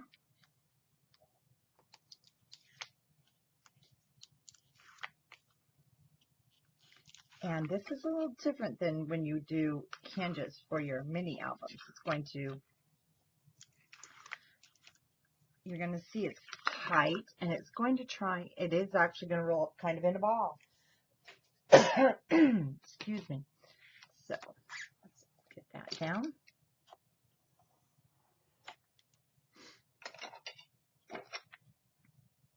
Just going to bend that over. Now you're just going to fold it over to the sticky part and then bend back. It'll fall into place. Okay, so holding these two down, I'm just folding it over. And see how it bends back towards you. It'll just kind of naturally happen. Now see, this is going to start rolling somewhat. Bend it over and fold it towards you. I open it. See, it's getting tight and it's starting to do its rolling thing. Over and back. And I do want to make sure it's down good. And over and back. And now, see, this is what I mean. It rolls into basically a circle. Excuse me. This is going to be covered with pattern paper, so don't worry. It doesn't reach there, no. And we didn't put tape there. And now we have 1, 2, 3, 4, 5, 6 spots for our plastic sleeves. Now go ahead and grab your box. Now the one thing again, so this is the top. Mine's going on the top. If you don't want to use plastic sleeves, I'm going to sneeze. You can make a waterfall. You will need a magnetic closure for that waterfall, so it doesn't flop. That's why we have a magnetic closure on these. So you can also just put waterfalls here. You could also put 2 small waterfalls. So you can do a lot of things with this book.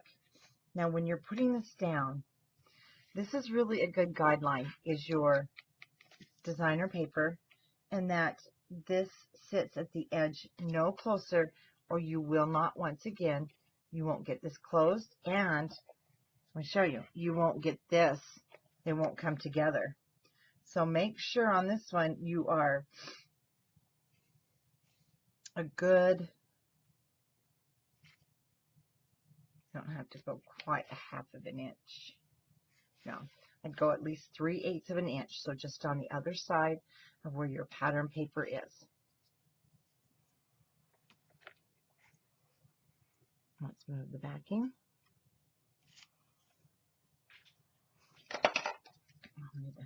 And I'm going to lay mine over here to the side. It works better for me. And remember, you've got to clear so that this bottom piece here will fit and close your box.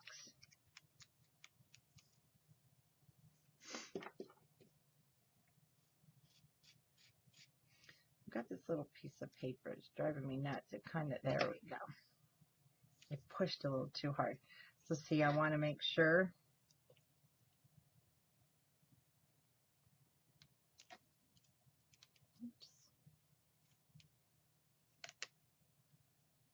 Because I'm working with graphic 45 paper. Once it's down, there's no way I'm going to get it back up. It will rip the paper. Now when you let go, it's going to pop open. And that's okay.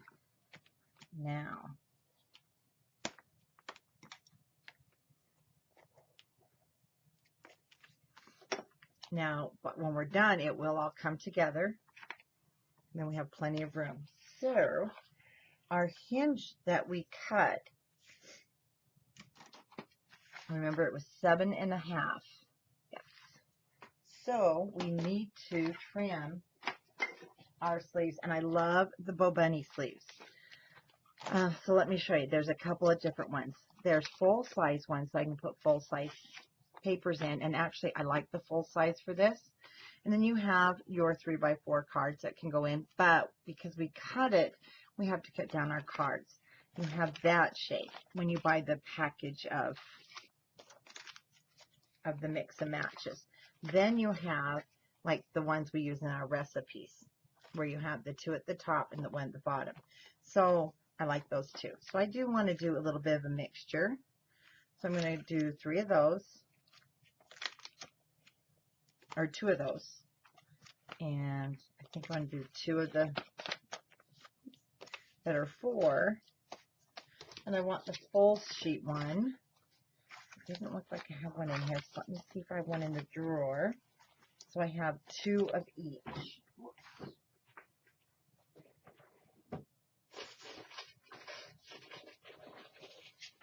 And here's one. Oh, here's another style. Oh, I don't know if it's in here. No, it's not. So here's another style. You can get the 2 4x6s. And unfortunately, I don't have any.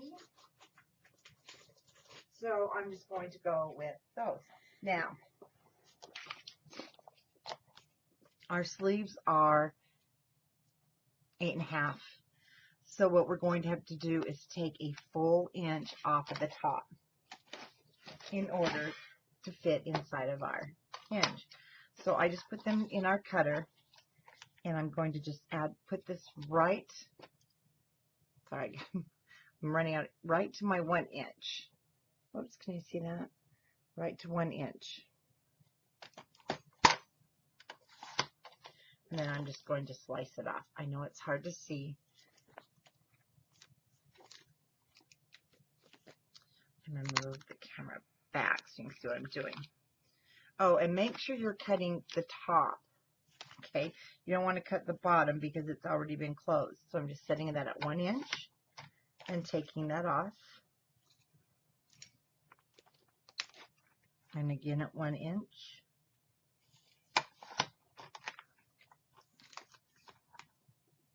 They cut so easy. But it is best to cut these one at a time because they're slippery.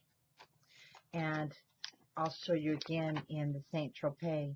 Even though I cut the top ones and they become shorter, it's absolutely okay because I cut down the cards and they look, I think they look great.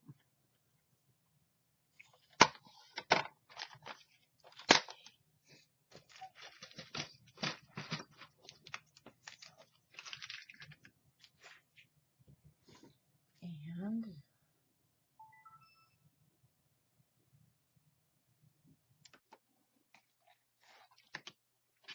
just getting my, there we go, camera angle.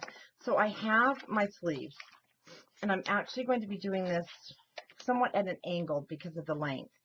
So what you want to do is put them in the order. And I do want to start with, I'm going to start with the full size one. So I want the full size matting that will go in there when I get more paper to kind of show it off. I'm going to put that in the middle and this one at the end. So I'm going to turn them upside down because that's the one I'm going to start with. Now what we're going to do is zoom in here a little bit so you can watch. I need this one.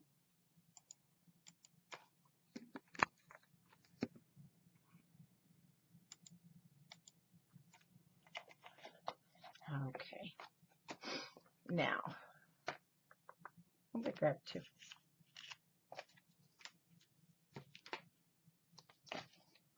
Two, three.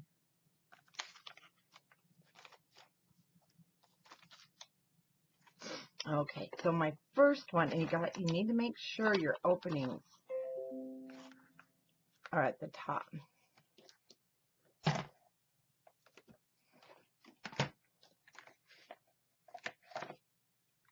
And as you're working with this, you'll see it is pretty long.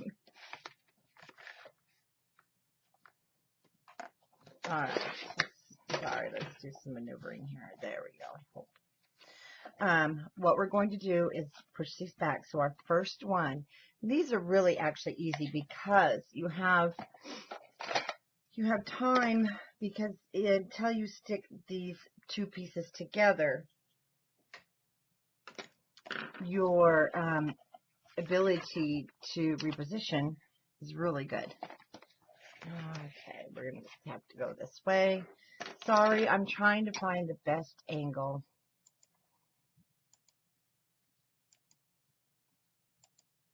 For you.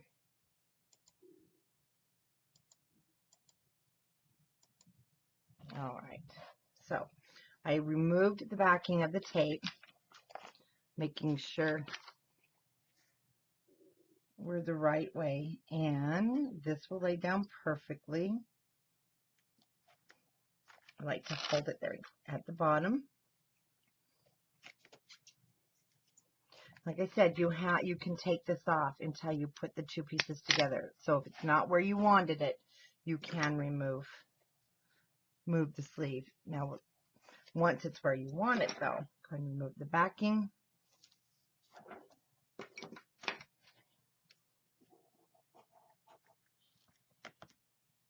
And push those together, and there's your first one.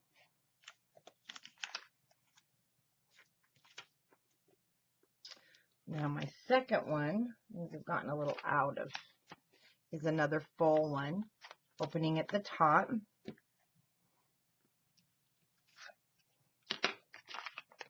Now I like to start again at the bottom, and I like to put these right on top of each other to make sure they're exactly straight, holding it down tight. On the right hand side till I position it.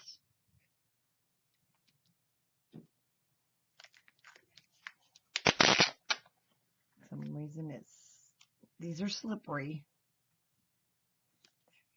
so it just takes some holding to make sure you are the same, that they're perfectly lined up.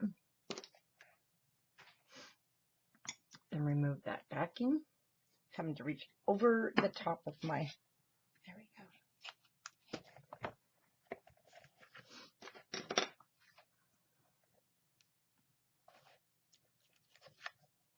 Remove the backing again. Let's see. It was a full one. Okay. Now I have the 4x6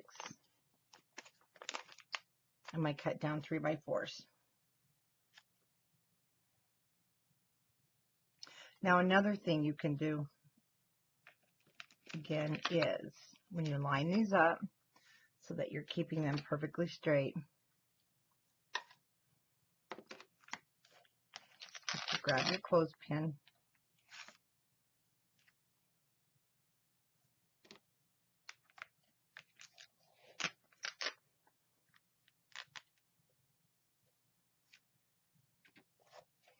That helps. So whichever way works the best for you is how you should do it.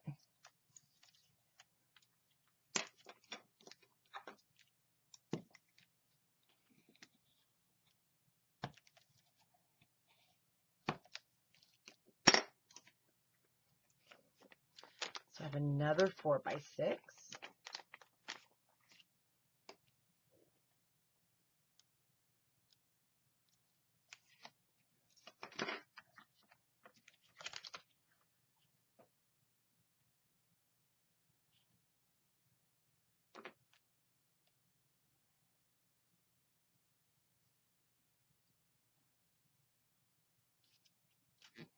There we go, lining up.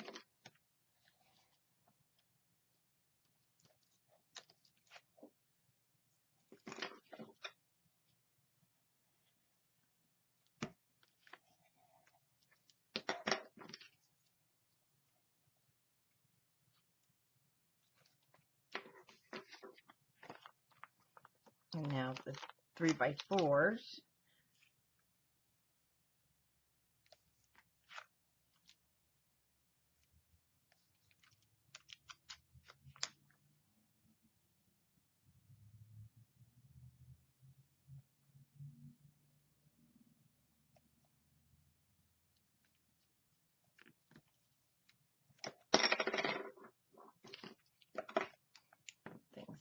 Everything's getting stuck to me. Oops.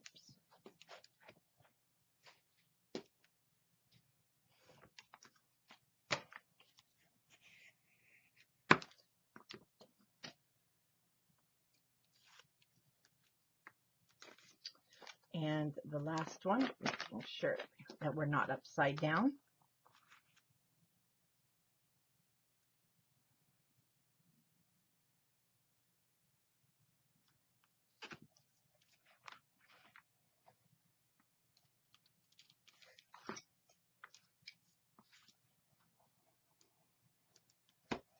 And there we have our plastic sleeves. A lot easier than you probably thought.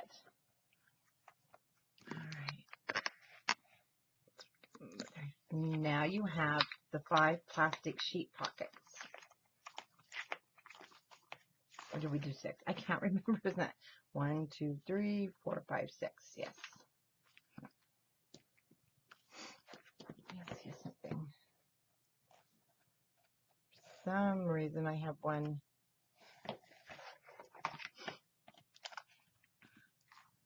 acting up here. Oh, wait a minute. I didn't do that, did I? 1.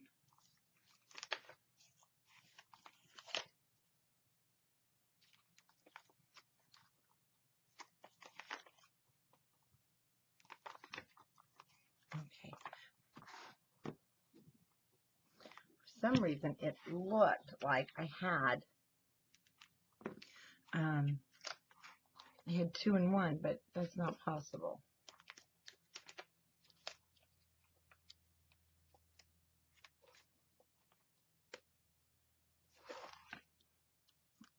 Still acting a little goofy here.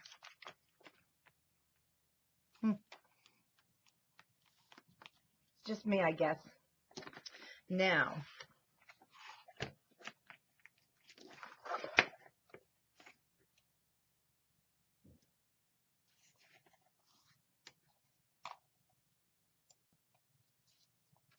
sorry, there was a little place that just was driving me nuts, so I just had to fix it.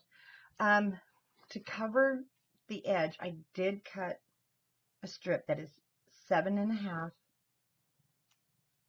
by 3/8, and that will cover that nicely.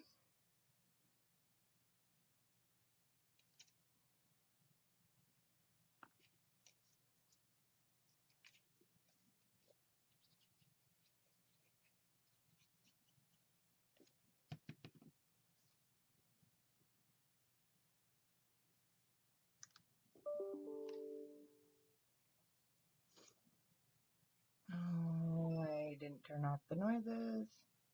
I always do forget.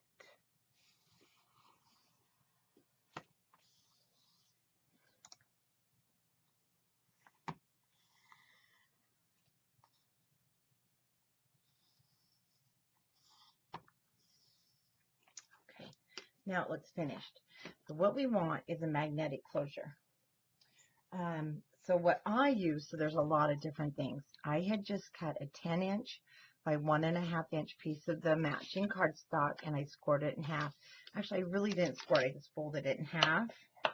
And then using my 1/2-inch corner chomper, I rounded the edges. And this is the band I'm going to use that will keep it closed. And the reason I went 1.5 inches is it hides the magnet well. Plus it's strong. And what will happen is it will swing. And then you can open your pages. Now, one thing, there is going to be a hole that goes through our box. I covered it with flowers. You can't even see the brad. The reason I had it go through all layers was stronger. The first one I did, so you can see it there, but a flower covers it beautifully. First one I did, I just didn't feel it was strong enough going just through your paper. And of course, you don't want to be too close to this edge. So what I want to do is first place the magnet using this as my guide. So I'm going to just kind of center it with the line of the 3x4 squares here. So it looks like it's going to go just a little bit to the left of where the center point is of those pages.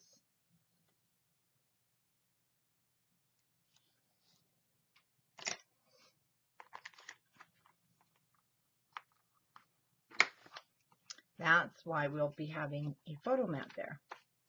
Now I just put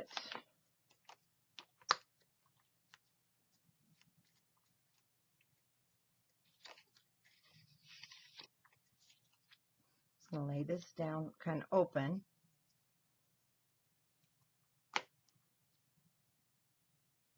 To move your paper, it will slide because I want this pretty much in the middle. Okay. Once it's there and it's holding the paper down,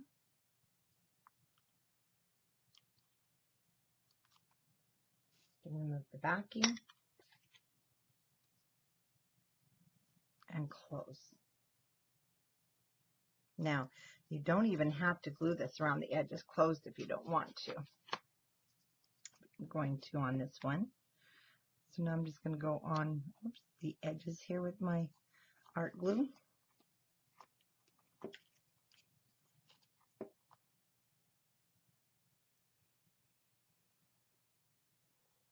On the end.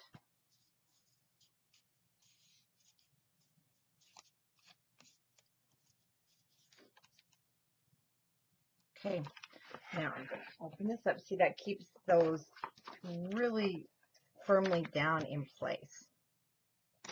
Using a pokey tool, you can use, because you really can't get your cutter in there or your hole punch. Here it is, kind of hiding. I like to use this one. So laying this flat, making sure this is straight where you want it. I'm going in more than 1/2 inch so that I can get my brad on, and we don't want to have it too close to the edge. Well, it went through because there we go. It's in my quilling mat here. Cool. Okay. And the brad I chose has magically disappeared. Okay, it's all right because I need to make the hole a little bit bigger. And the same here.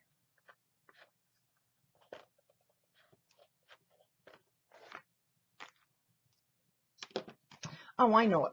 I felt something fall to the floor, of course, and it was the brad. It was so right. So I chose this amber colored one because of the browns in the paper. Ironically enough, it's just like the one for Saint Tropez. So let's just put our brad through.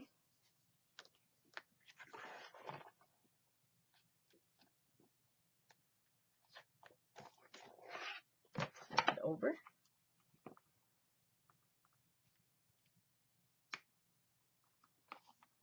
Now turn these because that's going to be where I'll put a little poinsettia. There we go.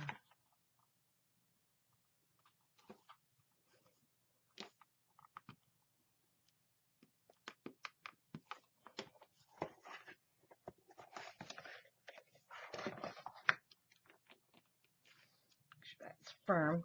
And see, that will just turn.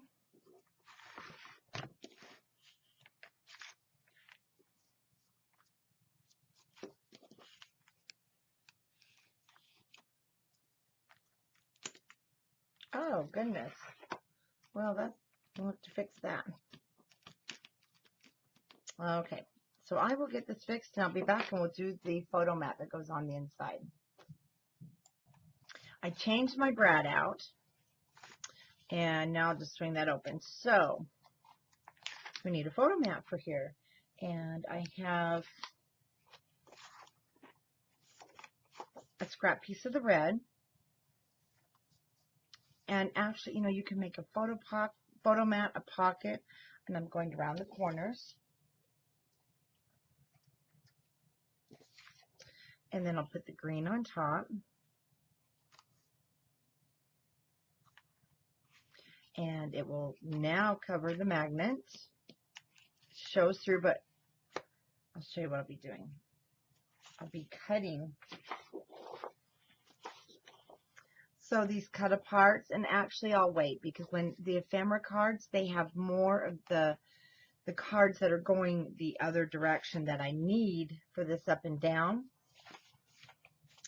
And same with your 4x6. I just don't have all of them, and I just don't want to cut these. Even these smaller ones will fit inside here. And then, for instance, this is a full page, so I don't have a full page piece, but see that I'll put my full-size piece of paper in here, and it kind of is like a background, but then I'll be able to put pictures on the back side, or however you want to do it. Like I said, I'll do a walkthrough because I don't have it done. Now, you can also just take the plain cardstock and insert it in there, and then you can put pictures on top, or that favorite Christmas card, whatever you like. So let's go ahead. Now, what I'm going to do here is I want to round the corners. They'll match the tab thing here. Need to glue that down a little bit more.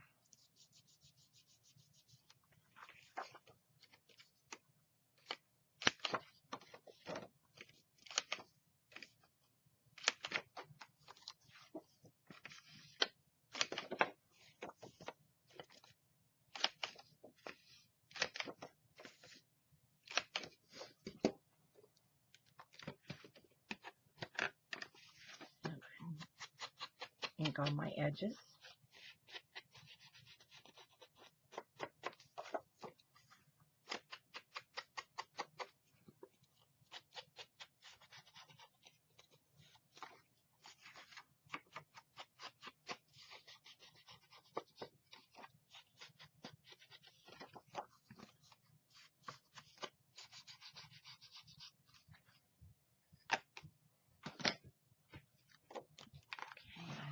I want to go ahead and put these down together.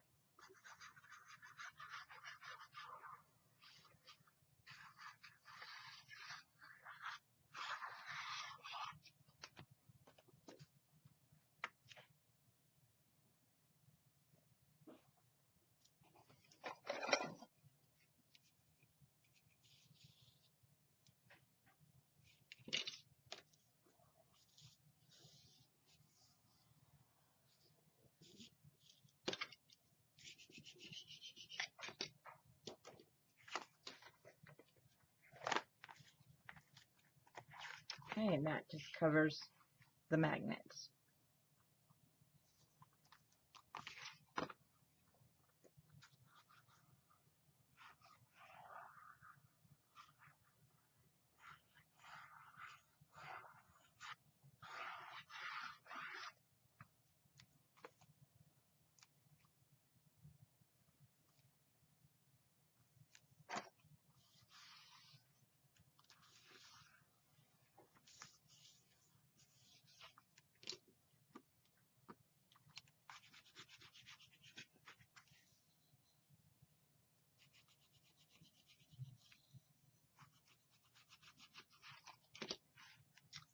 when the sticker sheet arrives, then I'll go ahead and get that decorated.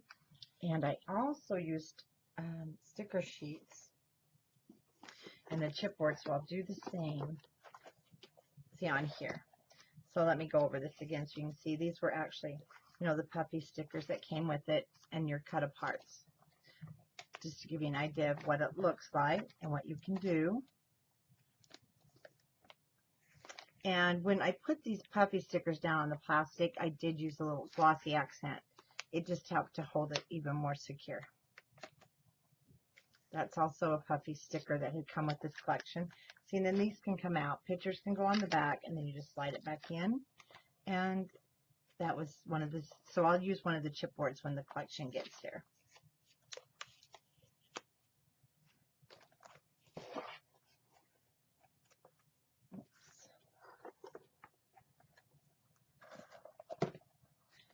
Close our box up. Those magnets should grab.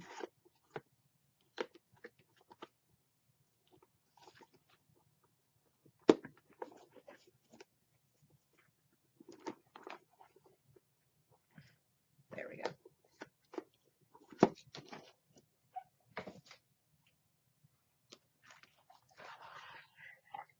Okay, so there is the inside of mine, of course, minus the pages, because I'll be remaking those because of that one. Now, for the outside, for sure, this is going to need some fussy cutting done, some flowers.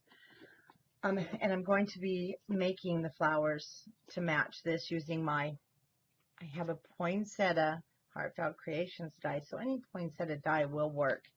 So I'm going to go ahead and get the die found and get those cut, and we'll decorate the cover. If you're not new to my videos, then you'll totally understand this. Decorating on camera is not one of my strongest points, but I'm going to do a few things with you so you'll know. One thing that I used, and I apologize, I don't have these in the store anymore, but I have learned a lot with the Heartfelt Creations dies. And one thing about the Heartfelt Creation dies, they're very intricate. And I'll be honest with you, some die cut machines don't do that well with them. I was at the summer show in Salt Lake, the multimedia event, and I did win the Tim Holtz Vagabond too. The thing is, it's smaller, so I'm playing with it, but it cuts these beautifully, so I can't argue that point. It did a great job on cutting these. And where'd my die go?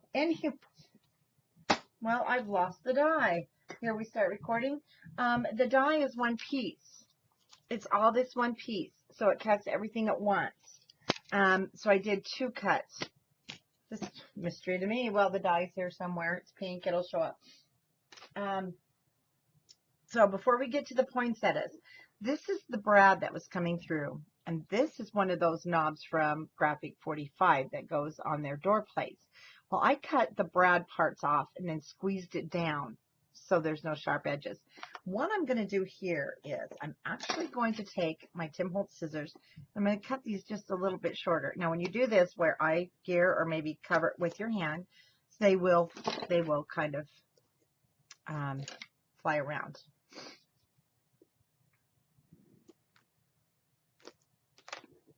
And then we have to get my finger back here. I'm going to reset those down. Now this tool is a great tool. You can get them in the stores, Hobby Lobby, Joann's with your coupon. It's over there with the die cuts and stuff. It's a We Are Memory Keepers. And it really is a great tool. All right, let me close my box back up so I can work on it now. So I did cut that off. Now what I wanted to do, because I don't want the full panel, I didn't leave it. Oh, here we go.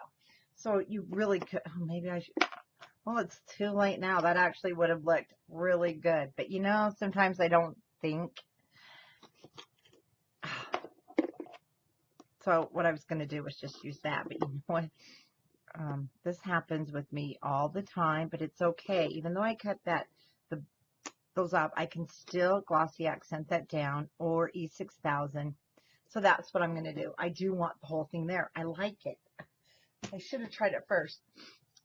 Now, I fussy cut one of the barn swallows, but you know, I'm not going to use it on this. So let me go ahead and move this. So we know that that's going to go down. And actually, I'm going to go ahead and put that down. I'm going to use the glossy accents. Kind of a booger.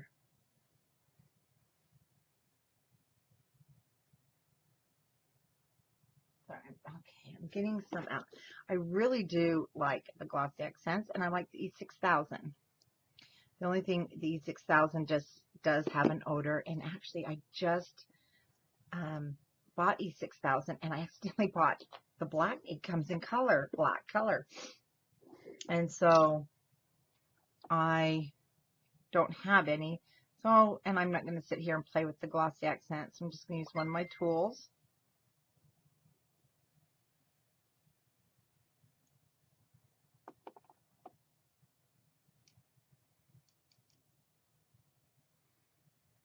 Get some there. And I get a wipe.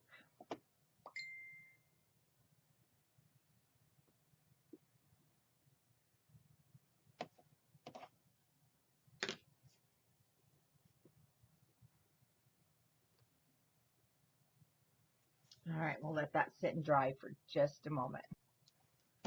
Okay, that's down. I used the glossy accents.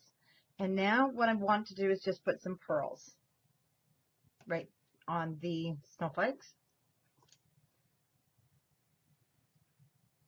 I'm just going to go ahead and pre-dab my art glitter glue.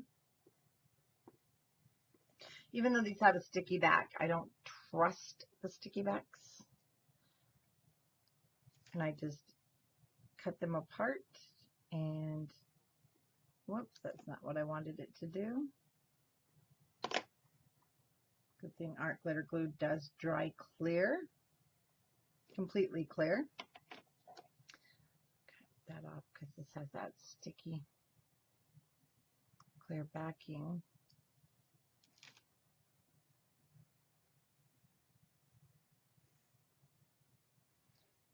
Wait, this one's really sticky. They're not usually that sticky.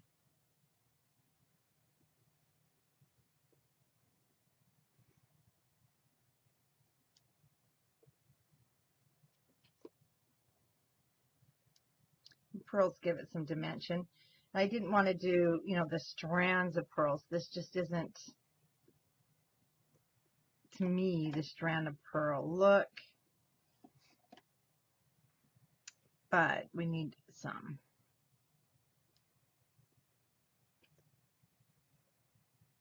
Like I said, after I get this box all done, I'll go back and there'll be more decorating.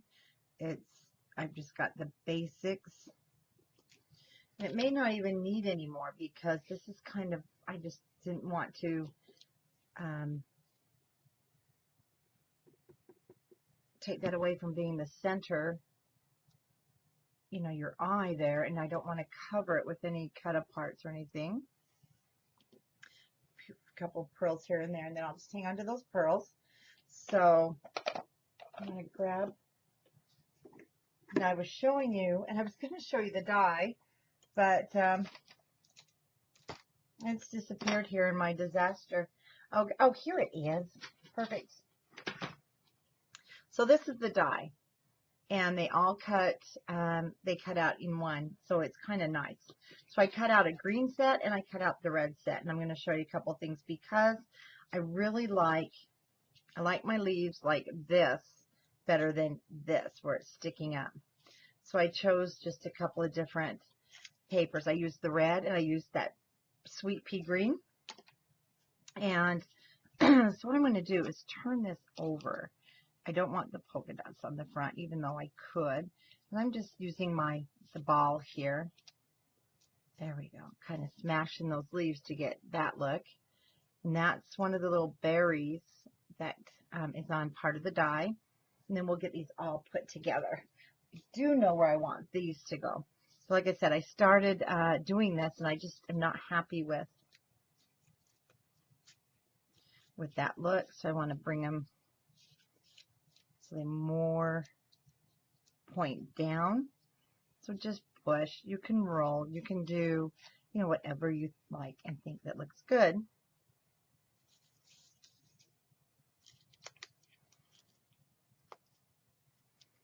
Push down and then turn it over to the side you want up. And that makes my leaves now point downwards. Okay. And I'm using the green on the bottom to somewhat signify the leaves.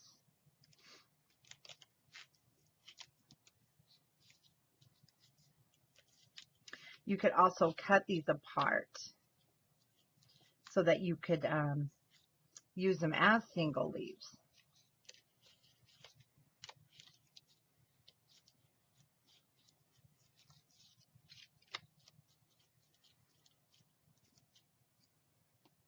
And let me change this one.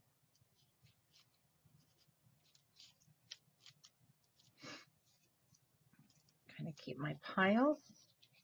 And yeah, I was going to have this all ready, and then I looked at the one that I did this way, and I'm like, I like that much better. Now with these dies put together like that, it's kind of nice because you get a whole bunch cut at once. Okay. Now when I do these, I really do like to use my hot glue. The coffee has to move. Okay. Get the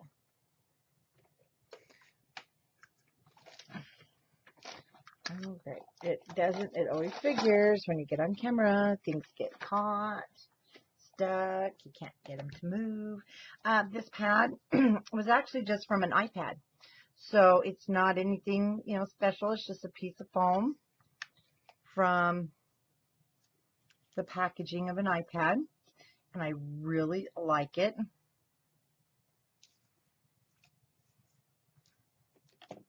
Now for our little guys here, they're really little, so it just takes a little tiny bit.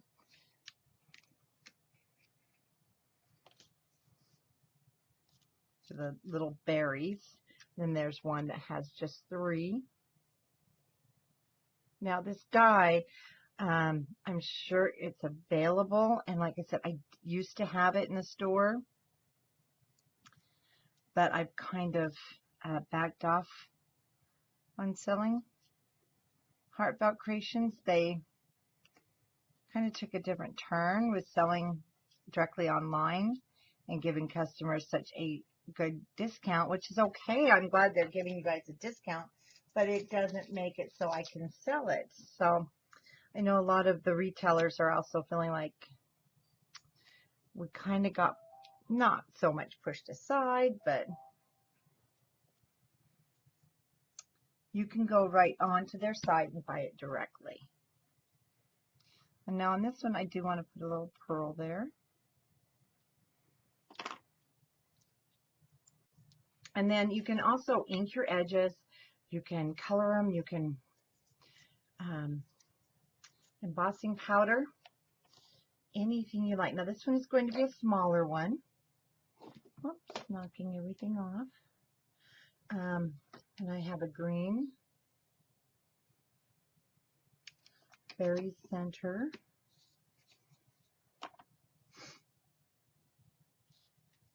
Now the McGill's tools, I really like the McGill's. Well, I like them because you can get them at Joann's. No, not Joann's. Hobby Lobby carries these. And, whoops, I'm not quite getting those in there. There we go. And you can get them for 50% off with your coupon. And let me tell you, with these strings of glue, you're going to want your heat gun when we're all done, and you just blow your heat gun over it. And all those little crazy things just kind of go away. And I've done something backwards here.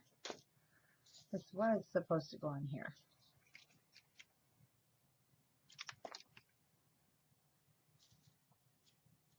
Okay, another green one.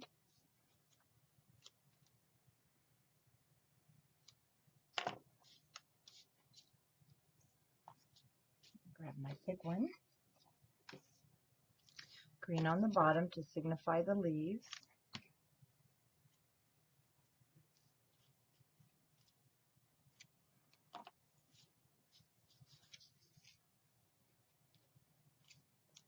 Push that down. Man, this one's kind of getting all over me. Now remember, the more you stack, the fuller your flower looks, of course. You can stack 1, 2, or 3. So usually for the main flower, I like to stack quite a few. And then I have the green. I've already done those together, actually. I just used my art glue when I was making this. It's also a lot easier on your fingers. And then I have one more.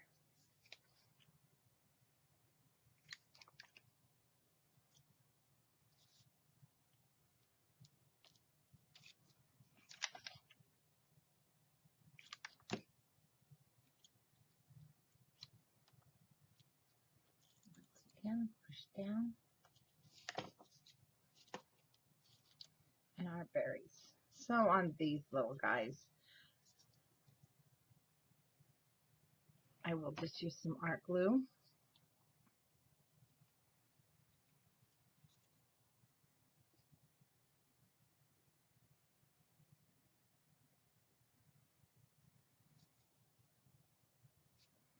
So hold it for just a moment. Okay, time to move a few things over there.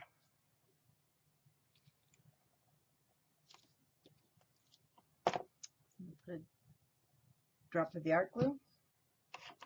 Down goes another pearl.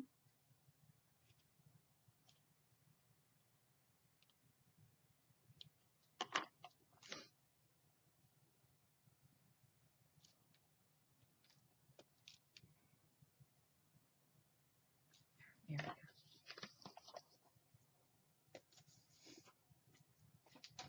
And then the box.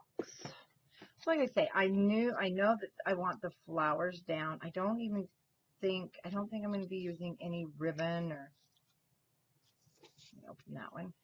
I'm going to kind of, there we go, interconnect those two. The same here, I like to kind of interconnect. I'm thinking that does need a pearl. I'll get it down though in a minute. And I don't want to cover it. So I might do some glossy accenting of those flowers there, but what I want to do first, so I like to kind of connect these if I know I'm going to be connecting them. So they'll kind of hold together and become one.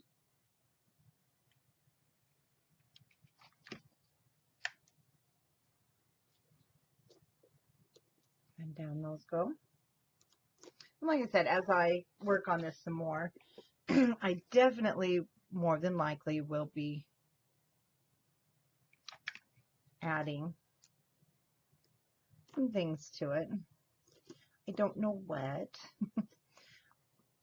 but you know, decorating, a lot of times you just can't do it all at once unless you do have everything completely worked out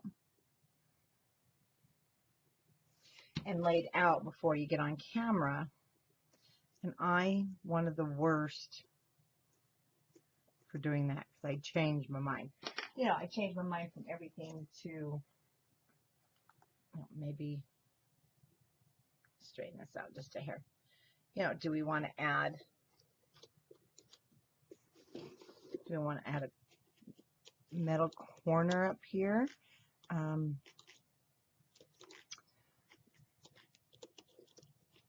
Well, my fingers, there we go.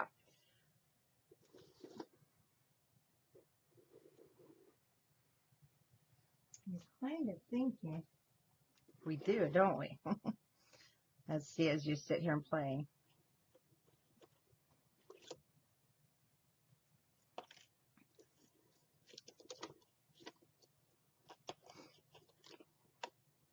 And don't forget, you can turn your corners. They don't have to be used as basically a corner.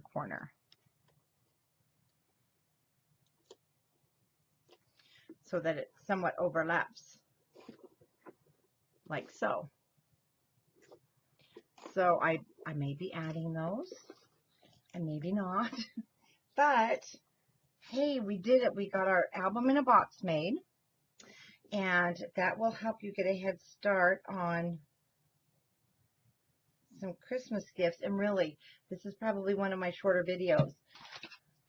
And it would have been a lot faster had I not messed up my pages. So I will go back. Of course, I won't be doing those on camera. And when I get the chipboards and different things in, so I can do a little more decorating.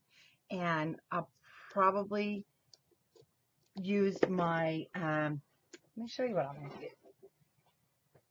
And everybody has, I know you have some of these, stickles. Stickles, especially the glittery stickles. They are fabulous to use, especially on the holidays in your poinsettias. And they're great to go around the edges. And I just happen to have this one. Like I said, I don't have this one in the store. I don't have any of the stickles actually, because you can use your coupon. But they are coming, I've noticed, a little bit harder and harder to find. So we may bring them in, but great product. Especially get out your reds, your greens. And there we have, I don't know, I like it just kind of plain like that. You know me, I'm not really a plain person, but we may have a bow up here, and we may not. So there is our album in a box. I hope you enjoyed this tutorial, and make sure you share it with your friends. And, whoops, make sure you don't go dizzy as I smack the camera. Share my YouTube channel, and also Scrapbookers of Country Craft Creations on Facebook. And we have live shows every week on Coffee Talk with Country Craft Creations. Thank you, everybody, and I can't wait to see your finished projects. So make sure you share them with us on Facebook. Bye-bye.